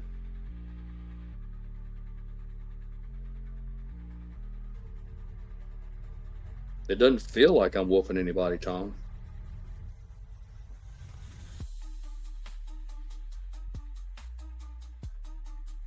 I mean, I'm hopeful we get a chance to get a few licks in before it's over with, but for right now, it feels like we're the one taking the punches. But I admire your positive attitude. I just question your analysis of the events as they currently stand. That's as nice as I can say it. May says, I do know we will at worst find levels somewhere in the 30s to 40s, but I believe my heart much higher than that. Ron McCumber says, I feel like the life raft pump. I feel like I'm on a life raft, calm sea, and blazing sun sucking the water and life out of me, but I'm alive. Okay, he's going another direction with it. He's in peril and in misery, but a different sort. All right, that's fair enough.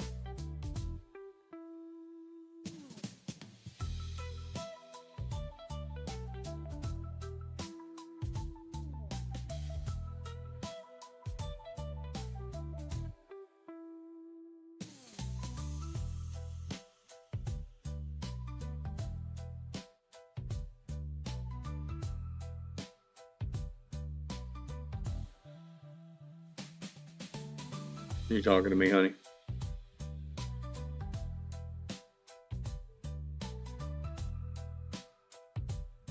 I figured as much, Tom. Figured it.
VIX is in the red, 22.70 and falling at the moment, while the Dow, the S&P, and the NASDAQ are all in the green and trending up at this moment.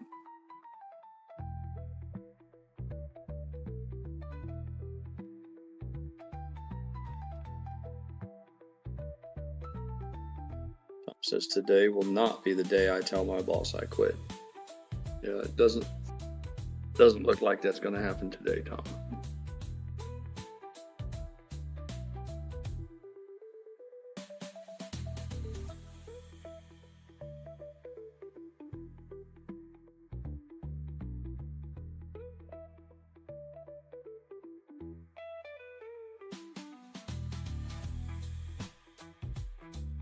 So she better go see what she's got.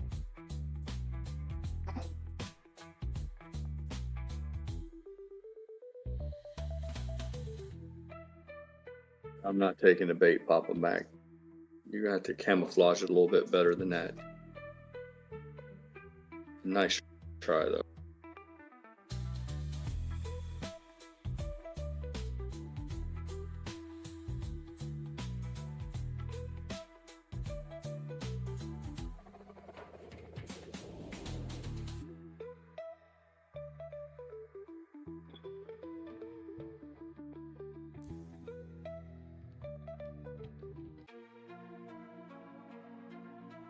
You two goombas trying to spool up my turbo. I'm trying to enjoy myself a nice, tranquil Friday afternoon here. Peace and serenity. You're trying to poke me with a stick.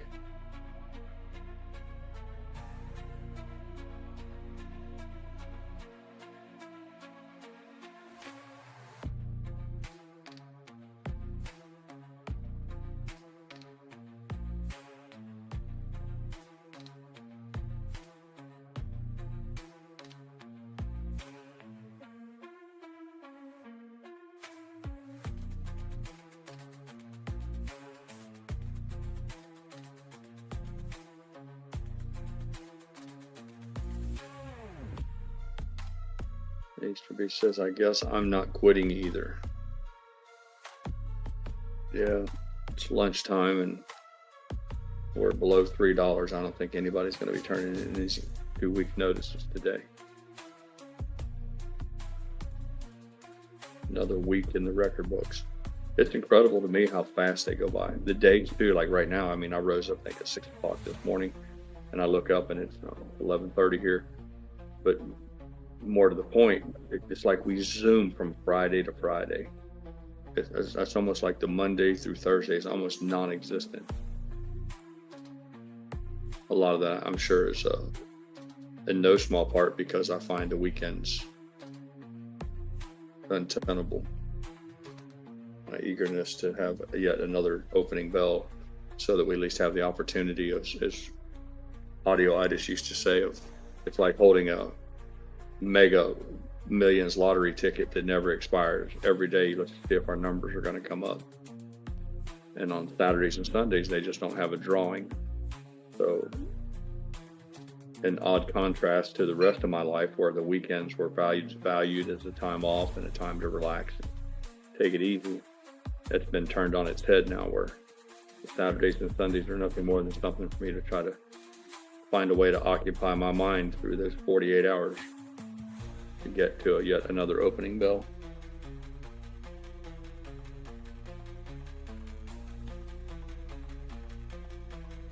No, I got you, Easter Beast. I got you, man.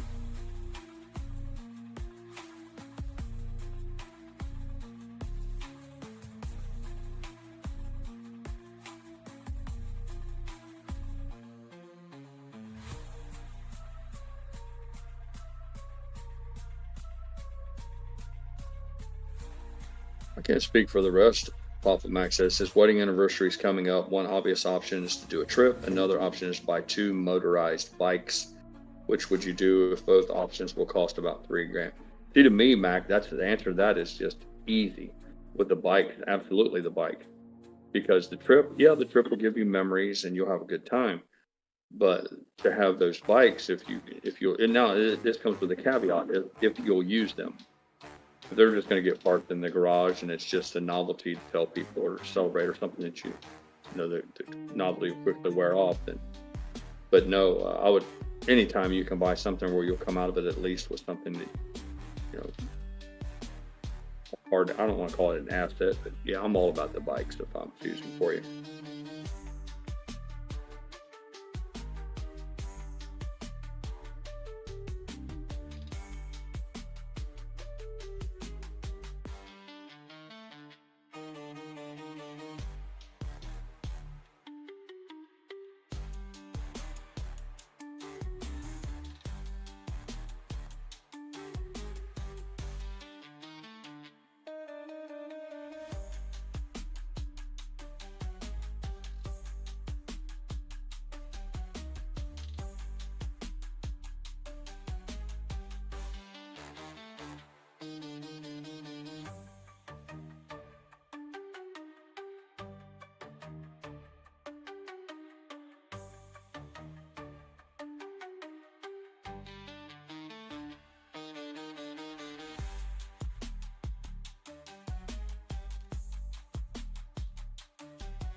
You know, they're easy. It's not like building a pool. Plug and play. Maintenance on them is virtually non-existent. I had to have an electrician add a electrical circuit for the one house that we had. But I can tell you, I think we bought it from Sam's Club or Costco at the time. I don't know if they even still carry them. But it was pretty nice. It was like an 8-man hot tub. It had 2 recliners in it, loungers, if you will, all sorts of seating, different, nice, cool lighting, and adjustable jetting and all of that. It's cheap to operate. Wasn't that expensive. I went a little bit overboard. I poured a concrete slab to set mine on because I like things to be kind of nice and proper, but you don't necessarily have to. I mean, you can just put some paver stones down. We built a little deck around ours so that if you came out of the master bedroom, it was kind of like almost step down into it, the way the hillside was built. And I know your properties has some elevation there, so you might have some opportunity to do something similar, but I highly recommend those. I tell people all the time, if you have a little discretionary money and you want to do something nice to enhance your quality of life, if you've never had one of those, I would encourage you to explore the idea, because bang for the buck, all things in, I give them 5 stars. Nothing like sitting in it with your wife, enjoying, wine or champagne. I like beer. I used to drink my beer days. Sit in there and drink ice cold beer while you have a nice hot soak, especially if it's just before bedtime, because it softens up all your muscles, and you got to watch it. That hot water will make you very fatigued. You won't want to do much after you get out, so it's not something you want to add to your energy levels. But if you want something to enhance your ability to relax and all that sort of thing, I would encourage you to consider that. I would imagine you could probably get something for the $3,000. I only bought one, and it was over 20 years ago, so I may be talking out of my ass here, but thank you, love.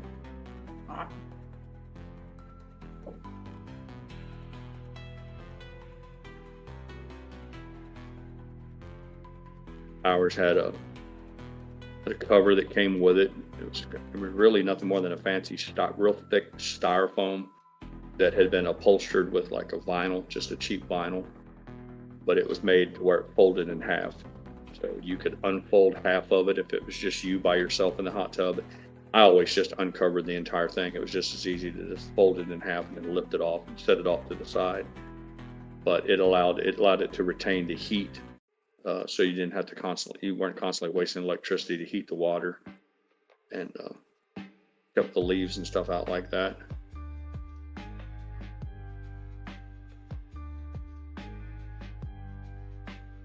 But there were many things that I've splurged on, or whether they were impulse items or things that I had a romantic idea of how they would play and affect our lifestyles, and then you quickly realize that once the novelty wears off and you had it for a while, that it might not have been the best decision.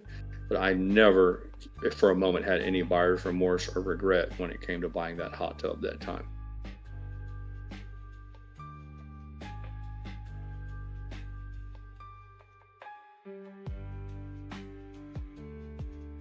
When it comes to where you're going to place it or use it, you want to obviously consider things like privacy and accessibility, where the sun's going to be, sunset, sunrise. I guess more importantly, I don't know anybody would get it sunrise to get in their hot tub, but where the sun's going to set and all that sort of thing.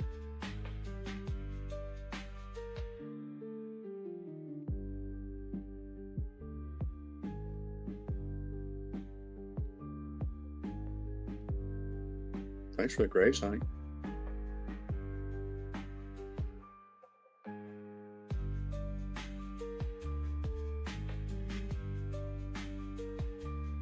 I think the footprint of ours was 8 foot by 8 foot, my memory serves. And I just banged together some 2x4s, some stakes, and I rented a concrete mixer from a tool rental, and I just bought several bags of concrete and sand, and I mixed it myself right there. I'd mix the drum, put water in it, and got it good and mixed up, and I would dump it in, and I repeated that until I had enough to pour myself a little pad. I think it wasn't crazy thick. I mean, the water's heavy. I think it's 8.22 pounds per gallon plus the weight of the hot tub itself. I want to say I didn't put a big footer around it. I didn't even put steel in it or anything like that. I think I made it somewhere around 4.5 inches, maybe closer to 6 on the edges. It's going to be a little weaker on the edges, obviously, in the corners. But it was done in one day. Once that got good and hard, we took the few 2x4s off of it, pushed the dirt back up to the edges, and we had a real nice little foundation there. And then that time I had employees that I could enlist for help. I just took my truck and went to Sam's Club with a trailer and drug the hot tub home. And one day in the afternoon, I had some of the fellows come over, and I think it took 6 of us to carry it, 3 guys on each side. Empty, of course, obviously. Carried it and set it in place, and that was really the struggle. I mean, I've even seen them moved, I think, on their side. They stand them up on their side and move them on some sort of dollies or wagon or something. But no, and the only part of the process, like I said, it needed substantial electricity service. Couldn't just plug it into a little 110 outlet, low circuit breaker. So again, I leaned on an electrician friend of mine. I paid him for it, but I got a sweetheart deal, and he came over and installed a nice little plug that was adequate. It's all in the instructions. When you buy a hot tub, they'll tell you exactly what the electrical requirements are and all that. And that wasn't anything worth losing any sleep over. It's straightforward and fast, really relatively cheap by comparison to some other projects I've been involved in. And that was it. After that, like I said, we ended up building a little deck around it and some other things. But when we sold that house, it was still there. Imagine another family's using it as well, but some of those are, for the most part, they're pretty easily repairable. I mean, they have electric motors in them, heaters and heat exchangers and computer boards, but unlike a swimming pool that has liners that go bad and that sort of thing, I don't think that hot tubs are particularly plagued with maintenance issues throughout the years. I could be wrong on that, but so that's my sales pitch towards maybe consider you and your wife getting a hot tub as opposed to the motorcycles. But your wife probably have more to say about that than anybody.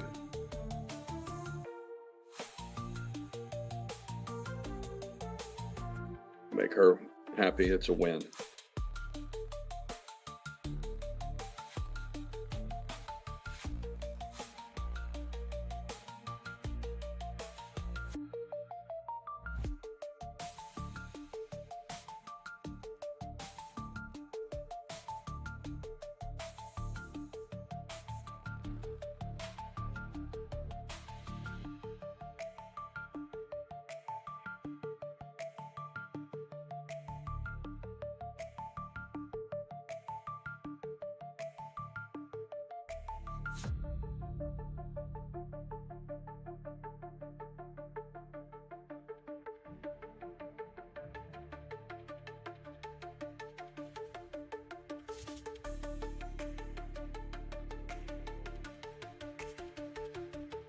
Yeah, I get it.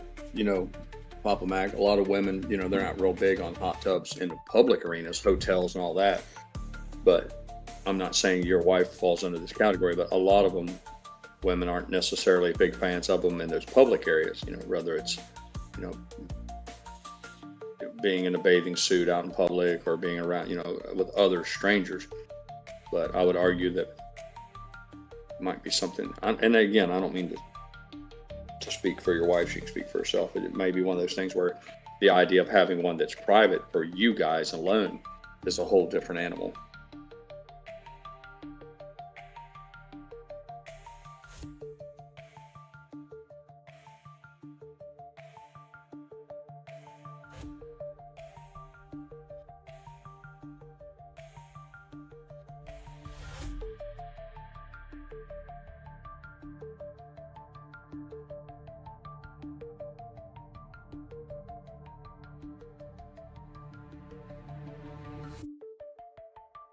Side benefit, Papa Mac, know your kids are everything to you, as well as they should be. Little kids love them. I mean, little kids are ate up with hot tubs. Even here at our house at Camelot, we had that spa that was integrated via the waterfall and all that. The kids would gravitate towards that hot tub 100 to 1 against the time they spent in the pool. I don't know if it's because of the shallow depth, or the seating, or all the jets. I can tell you, kids, they go wild over them.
Yeah, I get it. I know you.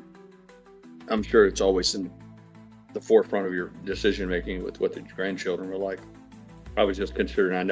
I know you already have a golf cart, so I know you have something, for everybody to go, quote unquote, go for a ride on. I just thought that might add another option, little miniature swimming pool / water feature thing, as opposed to, like I said, you have a golf cart and the bikes, but again, they may want nothing to do with the hot tub and be all about those bikes.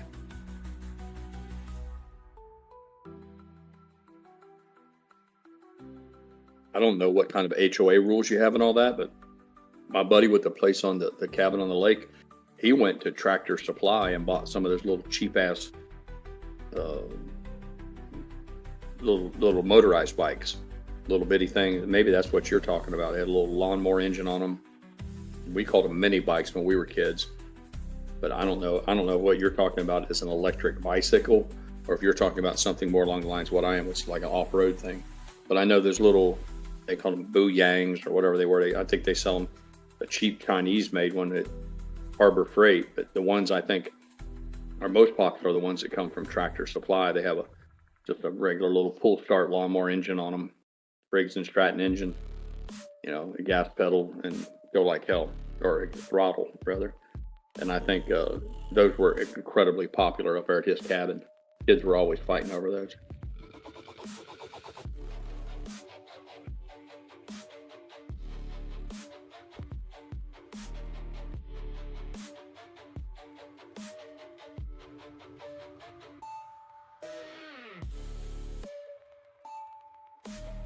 Yeah, you're talking about electric bicycles. Yeah. I'll keep my comments to myself. I'm gonna be a nicer, kinder, gentler pirate.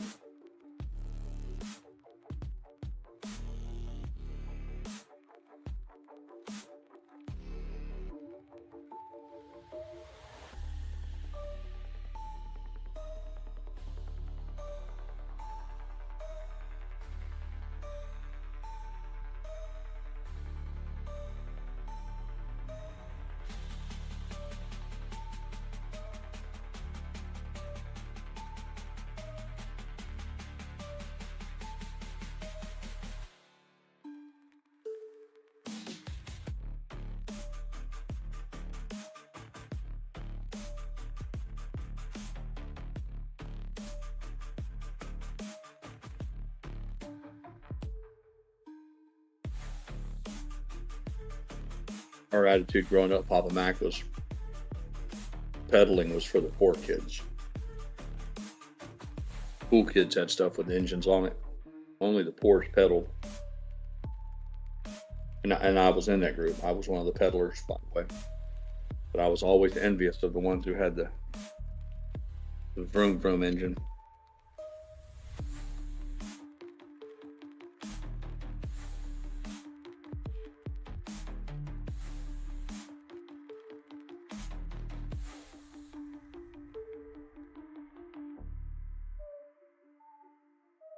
It shouldn't come as any surprise that we had no shortage of golf carts and four-wheelers and all that shit at the cattle place, but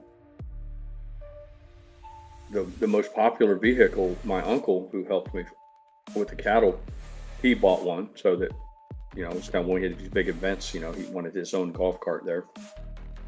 But he had just an old, cheap, secondhand golf cart, but he installed a real nice stereo system on it. Now, Mrs. Pirate had a nice golf cart, and I took the golf bags off of it and put extra seating on it. So hers was popular because lots of people could ride on it, and it was always the thing. They all wanted to pile up on one golf cart. But his golf cart that had the stereo on it, for the obvious reasons, they were always after that one. So I guess the moral of that story is, if you don't have some sort of a basic stereo system on your golf cart, it can always be a wish list item for enhanced enjoyment.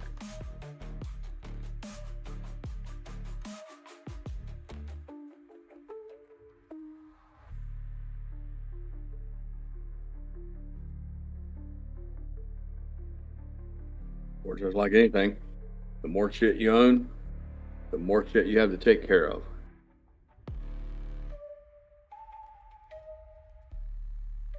Kind of comes with it hand in hand.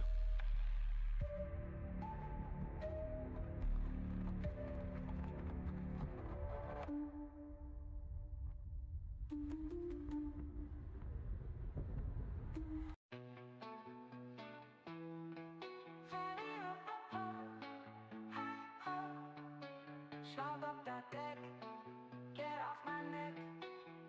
Content strike, ain't got me a check.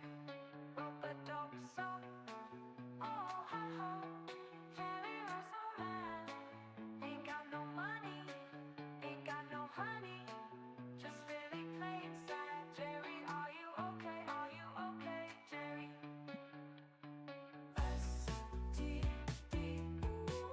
He says, and have to find a place to park things. Yeah, that's where I'm at, Papa Mac. I've cried the blues many times about how I left that farm and I was forced to everything I own in a 2-car garage. And it can be, to say it's a challenge doesn't even begin to describe it. That's why it's so hard for me right now to gather up the ambition to go out there and begin to put things away and try to organize things, because the simple fact of the matter is there's not enough room out there to hold even half of it, and it becomes a little anxiety inducing and overwhelming. From right now it's easier for me just to say fuck it, just throw it in a pile, because the idea of having to go out and strip all the shelves bare and try to come up with some sort of a plan on how to organize things and the most efficient uses of the spaces, add wall hangers as required, do all of the things that would allow you to make the maximum use of the space would be nothing short of a Herculean effort. And I am I'm just not up to the task currently. It's a little hypocritical of me, because for the majority of my adult life I was the very guy who would castigate someone. I mean, I would, if I rolled up to JJ the jet plane's house and his garage looked even half as bad as mine, I would tear into his ass and just go up one side of him and down the other.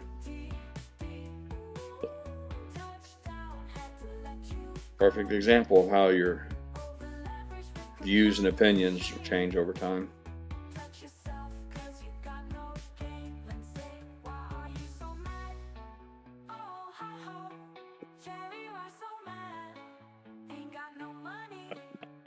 "180 degrees I used to be. Full-on military, everything needs to be squared away, properly stored, well organized. I went from that to the hell with all of it. Funny how that can happen.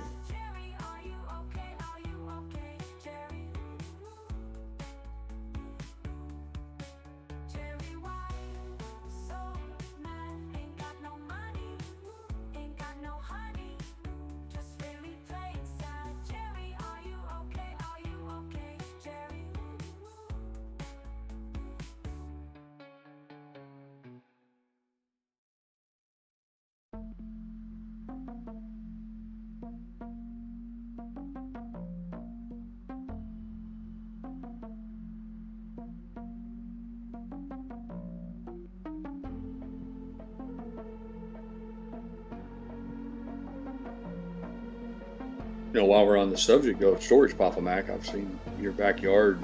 I haven't seen it personally, but I've seen enough photographs to understand that you're absolutely no shortage of real estate.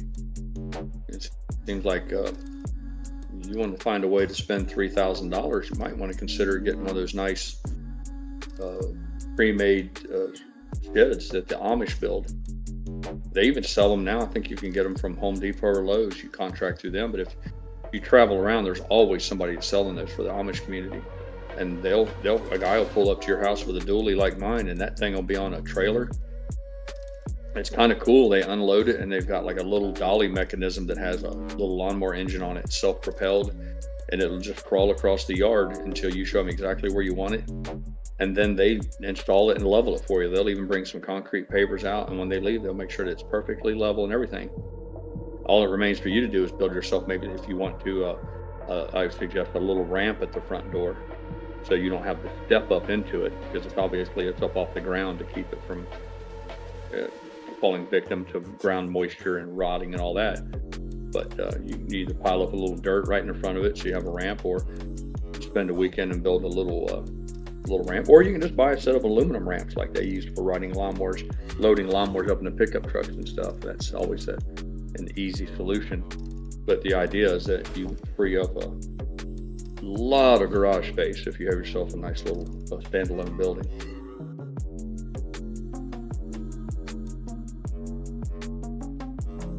Tom says he's too exhausted to give a crap how his garage looks, just as long as it doesn't look like a bomb went off in it. Yeah, well, I'm guilty, Tom, because mine looks like a nuclear explosion went off. It's just that. There's no denying it. But yeah, that's it, man. I get it. I think for me, I just stopped caring.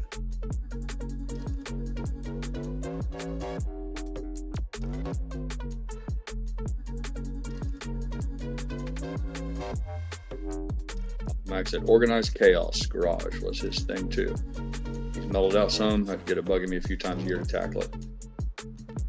Well, see, for me, I can make it work because I know where I left things lay. Even though it's wrong to like lay a drill down on, like say on a lawn chair in a corner, it's wrong to do that, but I know it's there. So if I need it next time, I know where to go hunt it.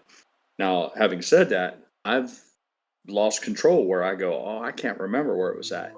So I have fallen victim a few times to my inability to find something because I failed to put it where it belonged. I'm hoping that in the near future I can get to where there's nothing else pressing and that I have relaxed. You know, you man can only sit around so long before you get a little energy burst. And if I can get my belly full of rest and relaxation and say, okay, I need a little project. And then I'd like to find myself where the garage is the only thing I have. But unfortunately, in my world, it seems like there's always something that takes precedent over that.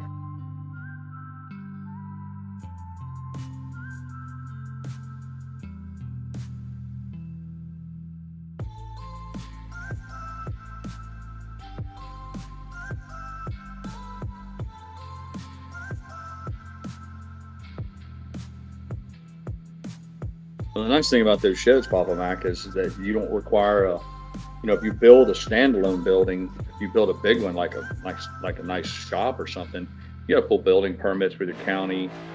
Most people don't realize is when you pull a building permit, they say they're coming out to make sure that everything's built properly and meets code, but what they really want to do is raise your taxes.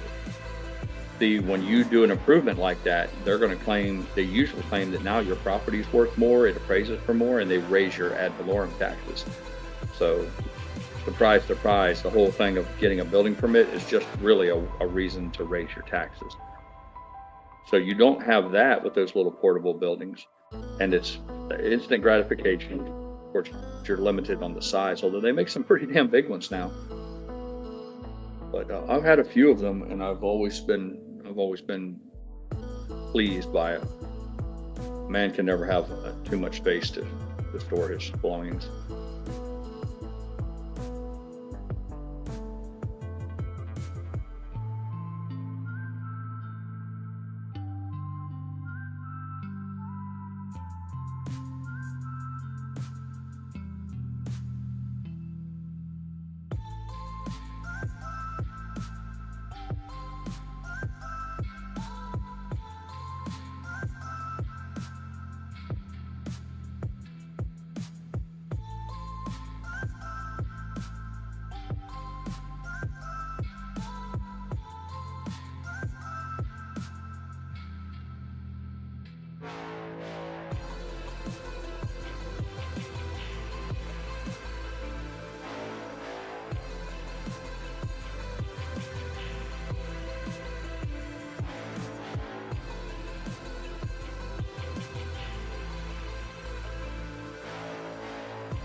But Mac, that was one of my biggest adjustments of leaving Indiana, coming to Florida. On our farm, the farm, it changed hands many times over the years. Obviously, it's been there since the Civil War. But one of the owners had a tobacco base there for a while. They'd raised, there was 10 acres of tillable soil. They had what's called a tobacco base. They raised barley tobacco, cigarette tobacco. And they had a barn to hang the tobacco in to dry, but they also had what's called a stripping shed, where after, just again, as the name would apply, you bring the longleaf tobacco plant in, and they would strip the tobacco off of the stems to prepare it for sale. And it was nice. It had a concrete basement. I mean, this thing was, I don't know, 20 feet wide and 30 feet deep. And then they had an entire poured concrete foundation, and it was a basement underneath it. So you went in this little bit. It was just a little simple gable roof. I don't know. No, I take that back. It was almost a flat roof. But it had a single door in the front with a set of steps. You walked up and went inside it, had a light switch, and you turned it on. It was just an open room.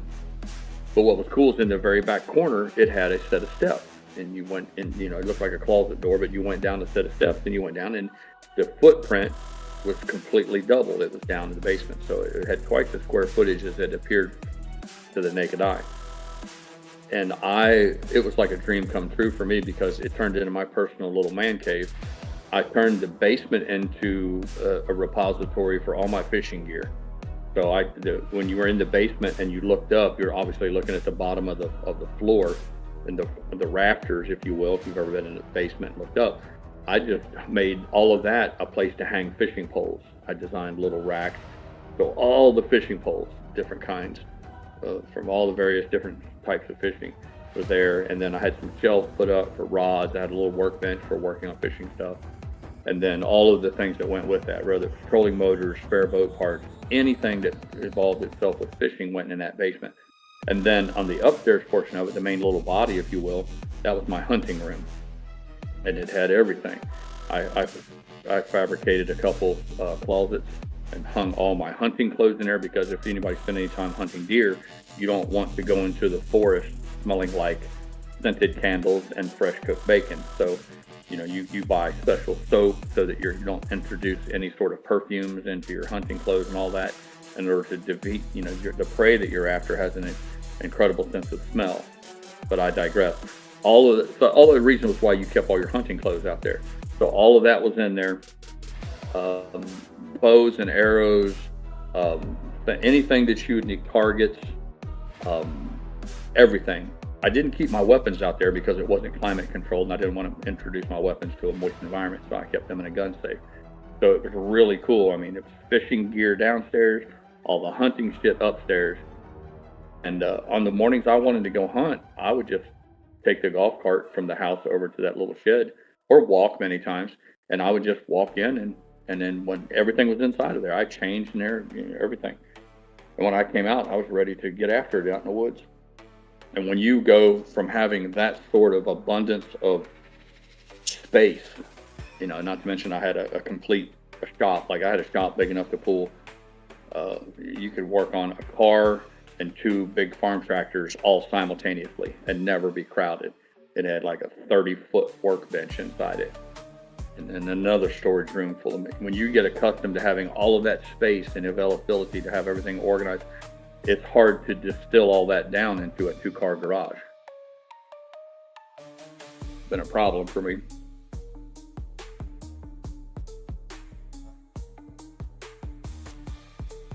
Yeah, Mac, it wasn't something that, if I bought a farm tomorrow, I wouldn't go out and drop, a bunch of money building something like that for it. It's kind of an unnecessary exuberance. I'm too frugal for that. But it was just one of those things I got for free when I bought the farm, and I thought, I know exactly what I'm going to do with this. It's funny because the guy that I bought the farm from, he wasn't in the tobacco business, but he used it that was his wine room. His stick was, they made homemade wine. They harvested grapes and apricots and peaches. They made brandy and homemade wine. They may or may not have made a little moonshine, but they had the Seagram's whiskey distillery was in our hometown there in Lawrenceburg. He would go down and buy the whiskey barrels that they would sell, and then he would use those white oak whiskey barrels to ferment his wine in. So that was what he used it for. It's kind of like his little personal winery. So it's funny how, and what people used it beyond that. So yeah, it was kind of cool. But again, to go from having that sort of, again, the abundance of storage to where you're in a subdivision where the houses are 16 feet apart and you're relegated to a 2-car garage and a driveway big enough to put 6 cars in, it can be aggravating.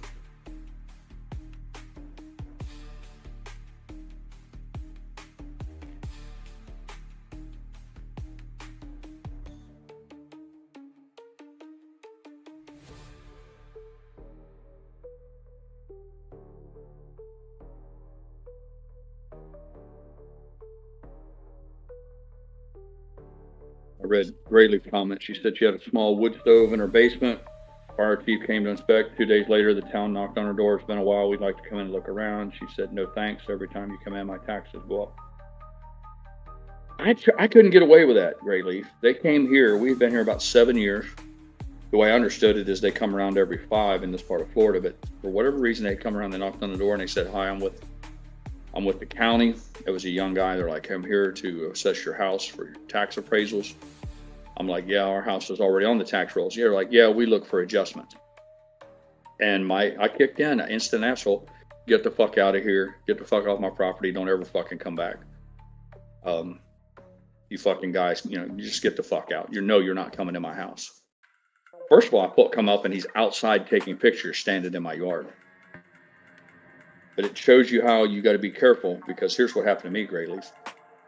Within 4 hours, 3 hours, another truck came. Guy left and another come back, and he had an old dude with him. And this guy knocked on the door and he wasn't playing. He's like, you don't have to let us in your house. I'm just here to let you know how this is going to go. We don't have to look inside it to adjust it. And they essentially told me straight to my face they were getting ready to jack my fucking insurance rates through the roof. And he told me all the reasons he could do it and legally how.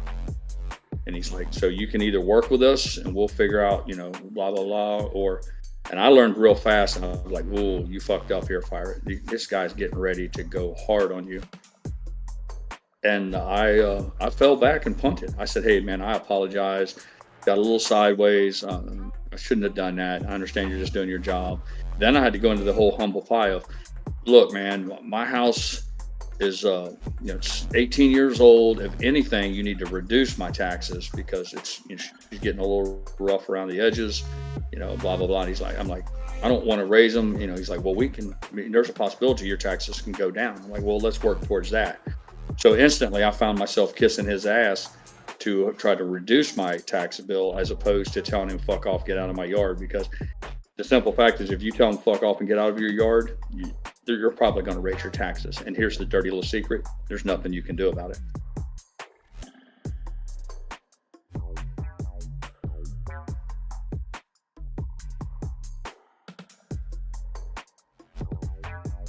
Yeah.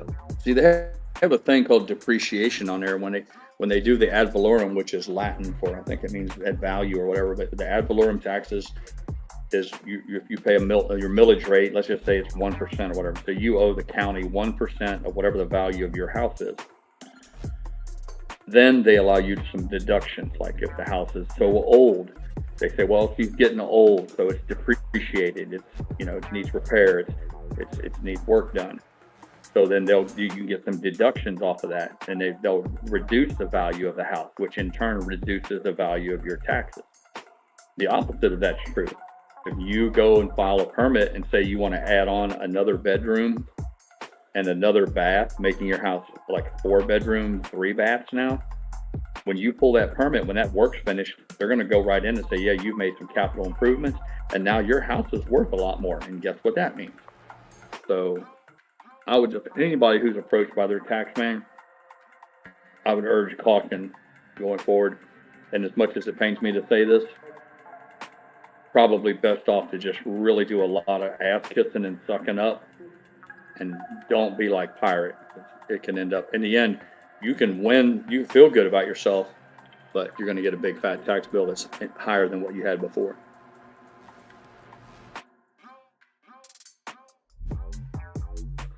Speaking about on taxes, I can tell you, we did manage one time in our real estate career, Mrs. Pirate managed to pull it off. getting our taxes reduced on a house. And I'll tell you how we managed to do that. I'll keep it as brief as I can. We had a house that was for sale. We bought it and I rented it for a while, and then I finally got around to fixing up to flip it. And we put it on the market, and I had it on the market for a year, and it didn't sell for what I was asking for it. And eventually we decided to wait till the market came back and not even sell it. So we turned it back into a rental again. But we went to the county, had this thing where they wanted to, I can't remember how we ended up there, but at any rate, Mrs. Pryor said, listen, they're screwing our eyes out on these taxes. It shouldn't be this high. I know real estate, this house is worth X, but it's not worth what they say. So she went and did a thing where you apply to go before your board, your local county board, and it's a variance board, and you're petitioning them. You go in and say, listen, I think that you're wrong on this. Now, you can't just go in and say, I want my taxes lowered. My house isn't worth what you think it is. You have to approach some evidence. You got to have some receipts. And this is where a lot of people fall short. But she went in and they were like, well, I don't know, ma'am. Houses in this neighborhood are worth X. And she said, listen, this house was for sale for an entire calendar year for, let's just say, 200 grand. And it never sold. If the house was worth 200 grand, it wouldn't be ours right now. So I don't know what the house is worth, but it's not 200. And I'm making this number up, obviously. So right then and there, and then they're like, well, you know, and then it just says, and then to prove you, I'm not just claiming that, here's the document. Here's the MLS listing showing you that it was indeed listed for an entire year for this sales price. It failed to sell. So it doesn't prove what the house is worth, but it does prove that it's not worth 200 or it would have sold.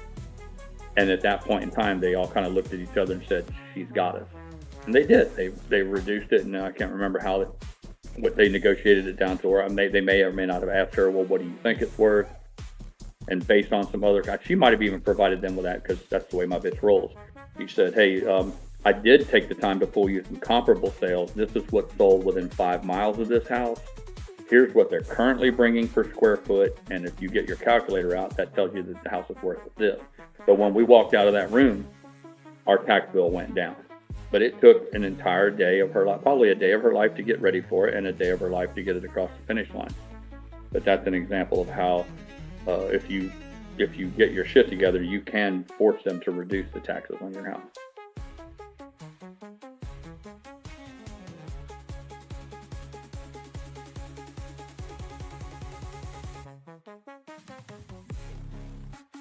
But that's a slippery slope, and it's not something that I would encourage most people to spend a lot of time on, and I'll tell you why. Generally speaking, most houses are undervalued. If you go to your, here we go, I'll fall back to what I'm comfortable with. You see how I got us talking about real estate? If you go to your local county tax record office, or you don't have to do that anymore, you look it up on the internet, and you look and see what your neighbor's houses are worth or your house is worth, it's almost a given that it's always going to be on the light side. Very rarely do municipalities value homes to the high side. If anything, your house isn't even valued at what it really is worth. It's usually worth more than that. The reason I know that is because of the almost 20 years of buying houses into foreclosures. One of the first things we would do is go straight to the tax record and see what it's appraised at. And we learned right off the bat that it was always worth a little bit more than what they had it appraised for. So you got to be real careful when you go in and tell them, I don't think my house is being appraised properly. I want it redone. I want it lowered, because you might find out if you push them into it really hard, it's actually, you're actually getting away with a little bit better than you should have. The bigger issue that people should realize is not so much how they're evaluating your house. It's the ridiculous amount that they're charging for that value. That's where the real argument lies. GrayLeaf says, yeah, Mrs. Pirate is a keeper. Well, I mean, I didn't keep her around here for 30 years because she was, a loser. I hope I don't strike you as the kind of person, GrayLeaf, who would keep a girl around just because I didn't have the courage to run them off.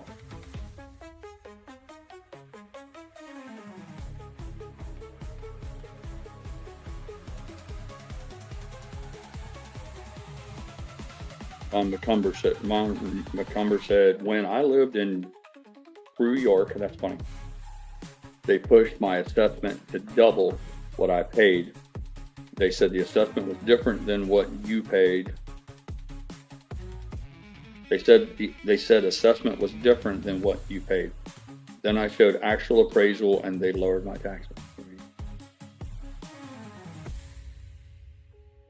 He says he bought it at auction, but appraisal was still less than double.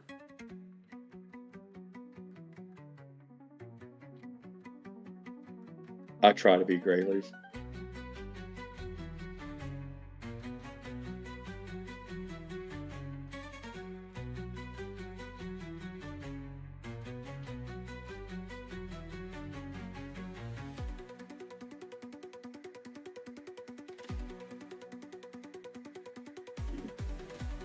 What do you think, Jay Bear? Hey. Hey. 5 years. First time I've shaved in 5 years, man.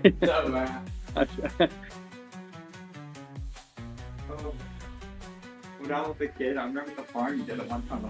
There's a stranger outside. I thought you could get a kick out of it.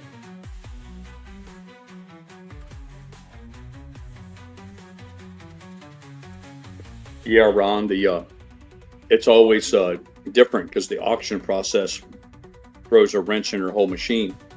I've often said an auction process is the purest form of price discovery. We used to tell people all the time, those auctioneers would say, this farm is worth $300,000. Or I say, I tell you what this farm's worth. It's what it sells for today. Because there's 50 people here with checkbooks and they all want this farm. And the guy who buys it is going to tell you exactly what it's worth.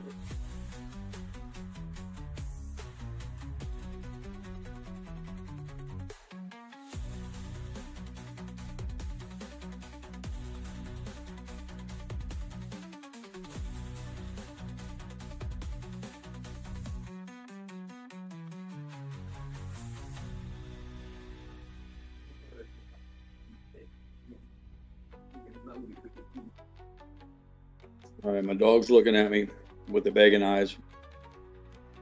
And I'm eating these grapes that I was bragging about that Mr. Pirate had. So I'm asking y'all, can dogs have grapes or not? I'm Googling it right now. Can dogs have grapes? Mrs. Pirate's already said no, but she's right. The answer is no. Dogs should not eat grapes or raisins as they are highly toxic and can cause kidney failure. Sorry for your luck, Diesel. No grapes for you. Sorry for your luck, Diesel.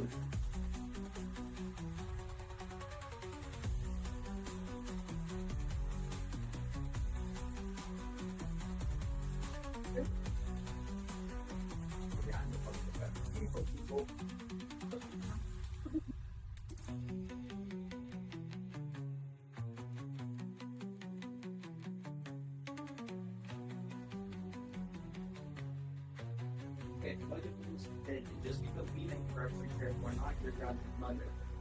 His name's Amsterdam. You did not bring back a bunch of pickles. Yeah.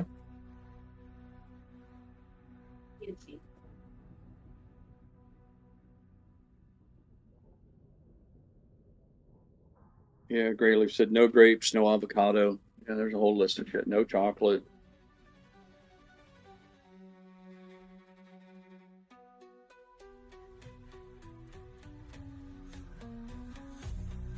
You guys will excuse me, I need to step away from the microphone for a moment. I'm going to visit the head, refill my ice water, and I'll be back in just a few short minutes. Try not to get in any trouble while I'm gone.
I'm back, folks. Had to refill my ice water. Went outside, turned on the sprinkler to water the pool. Day 4 of my 7-day task. Over the halfway mark.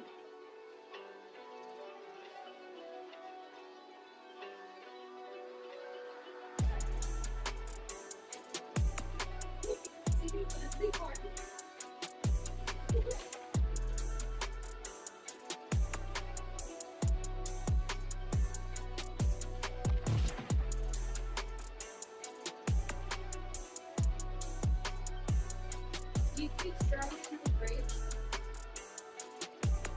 Yeah, makes sense. Yeah.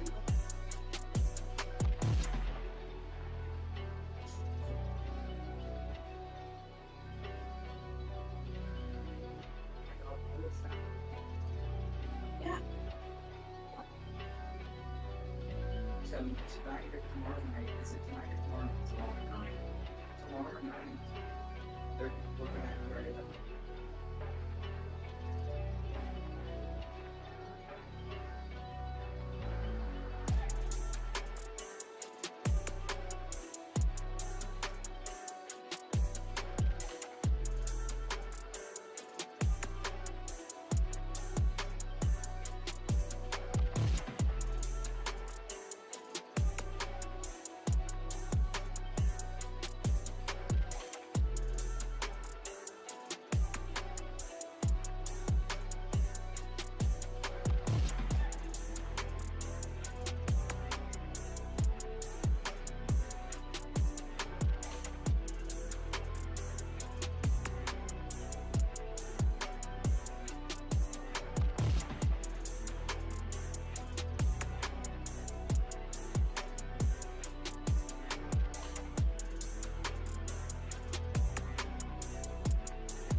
I'm here, folks. I just muted my mic. We got the family's all in the room, a lot of crosstalk, and my microphone it'll pick it all up. I turned the noise canceling device off, and I didn't want you to be burdened with the crosstalk, but I'm here.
You're the winner, buddy. You got it. Take it.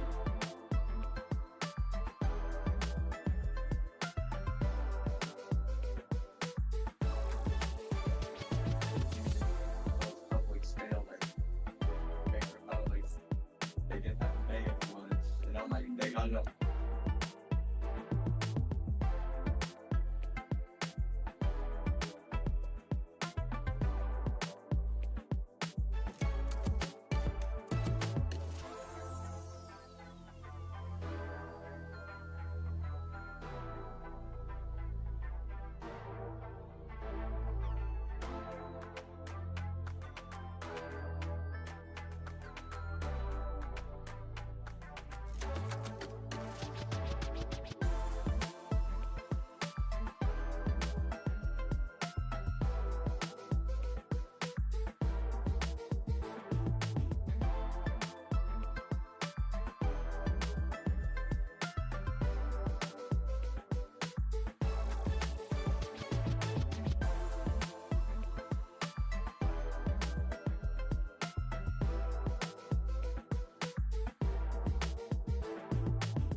Run faster than.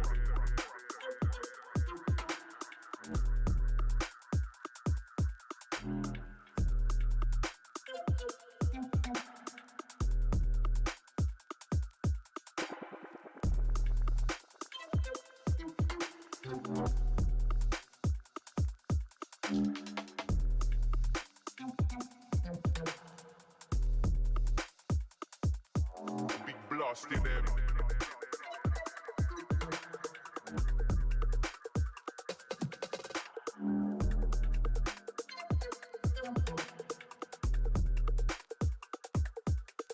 Yeah.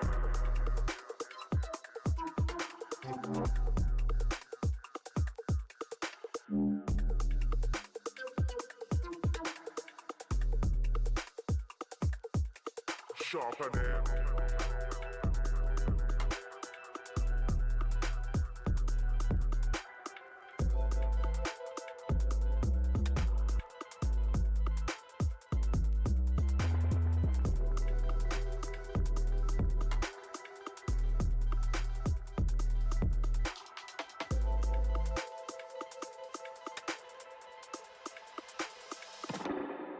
Run faster than.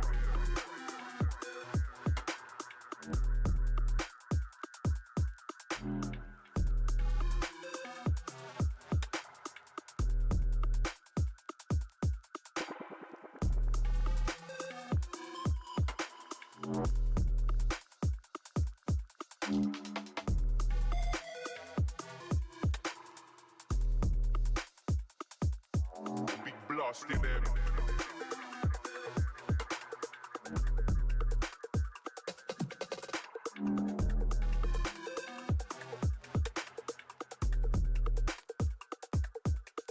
Yeah.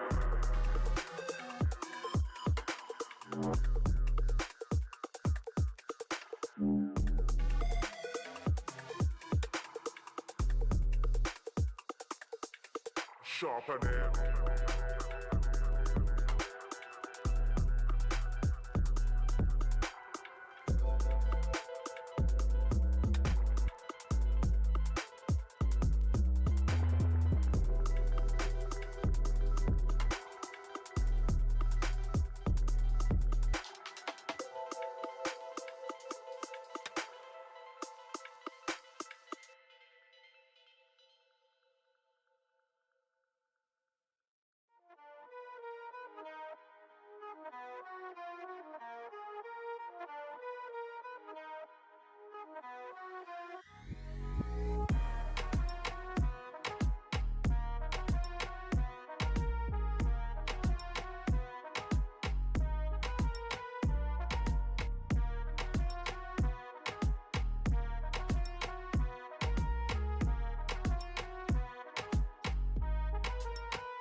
Yeah, just a little bit. Sorry about that. I didn't hold it.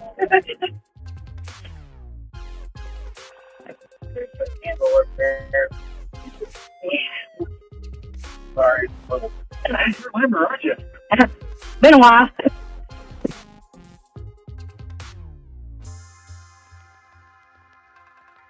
My son's got a truck that's up a little higher, so I got to learn how to do all that. Girl. Okay, Christina, right?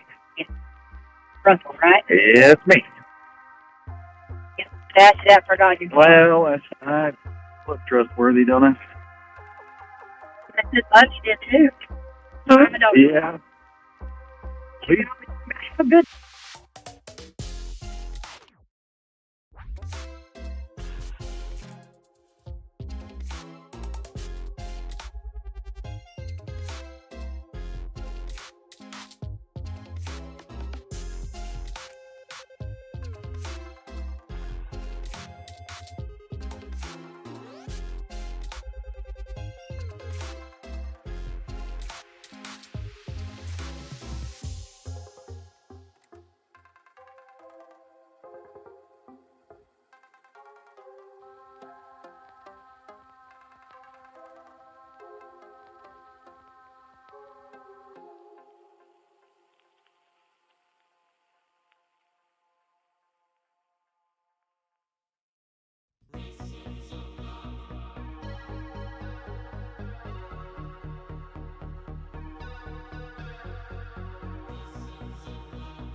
dale, baby.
Shove up that deck, get off my neck.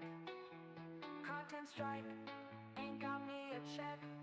Wrote the dope song, oh ho ho. Jerry Russell man, ain't got no money, ain't got no honey. Just really plain sad. Jerry, are you okay? Are you okay, Jerry? STD, touchdown, had to let you go. Over leverage with compliance and shame. Touch yourself, cause you got no game. Let's say, why are you so mad?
Jerry, why so mad?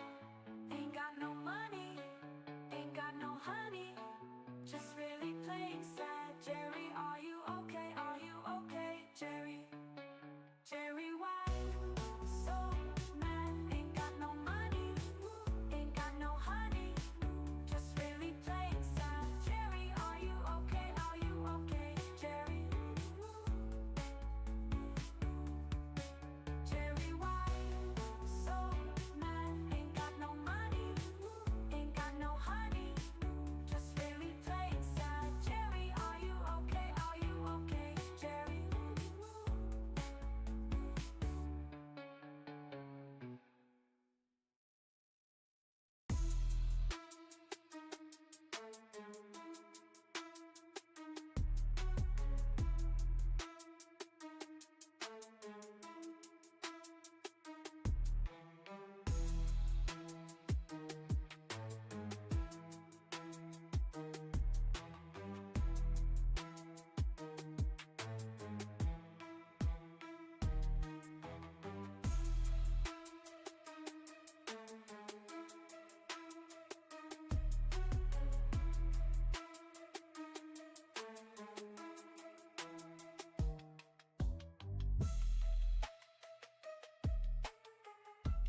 In the clown show of the market where the trading candles glow, we gather our strength, ready for the show.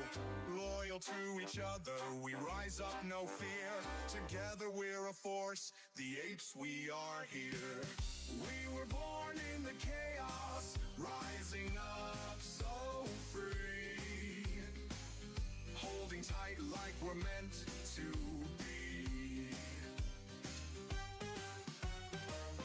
We are family, all the apes are with me. In this jungle of stocks, we find unity. Ken Griffin lied, but we won't back down. In this wild roller coaster, we're taking his crown. Have you heard about Melvin Capital? Their report card was not passable. KC every day. Papa Mac, preacher, pirate, GrayLeaf, we're here to slay. Adam Aaron rides with us, with wisdom so bright. Cash is king in this ape revolution, we're ready to fight. We were born in the chaos, rising up so free. Holding tight like we're meant to be.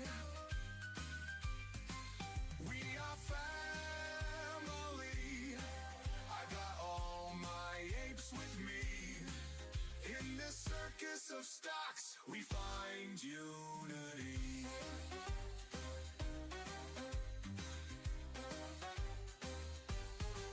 Crayons in our pockets, we're sharing the ride. Bananas in our hands, with respect as our guide. Caring for each other through thick and thin. In this epic adventure, we know we will win.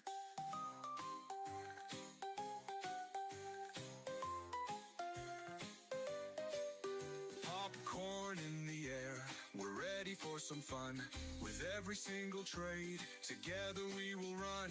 The apes together strong, we'll soar high above. Through the highs and the lows, it's AMC we love.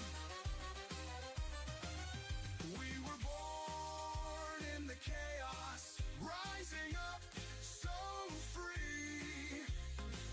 Holding tight like we're meant to be. We are family, all my apes with me. In this circus of stocks, we find unity. Like birds of a feather, our flock is forever. Diamond Hand Apes can handle that weather. Apes together strong, we'll all take a stand. Together we're invincible, hand in hand.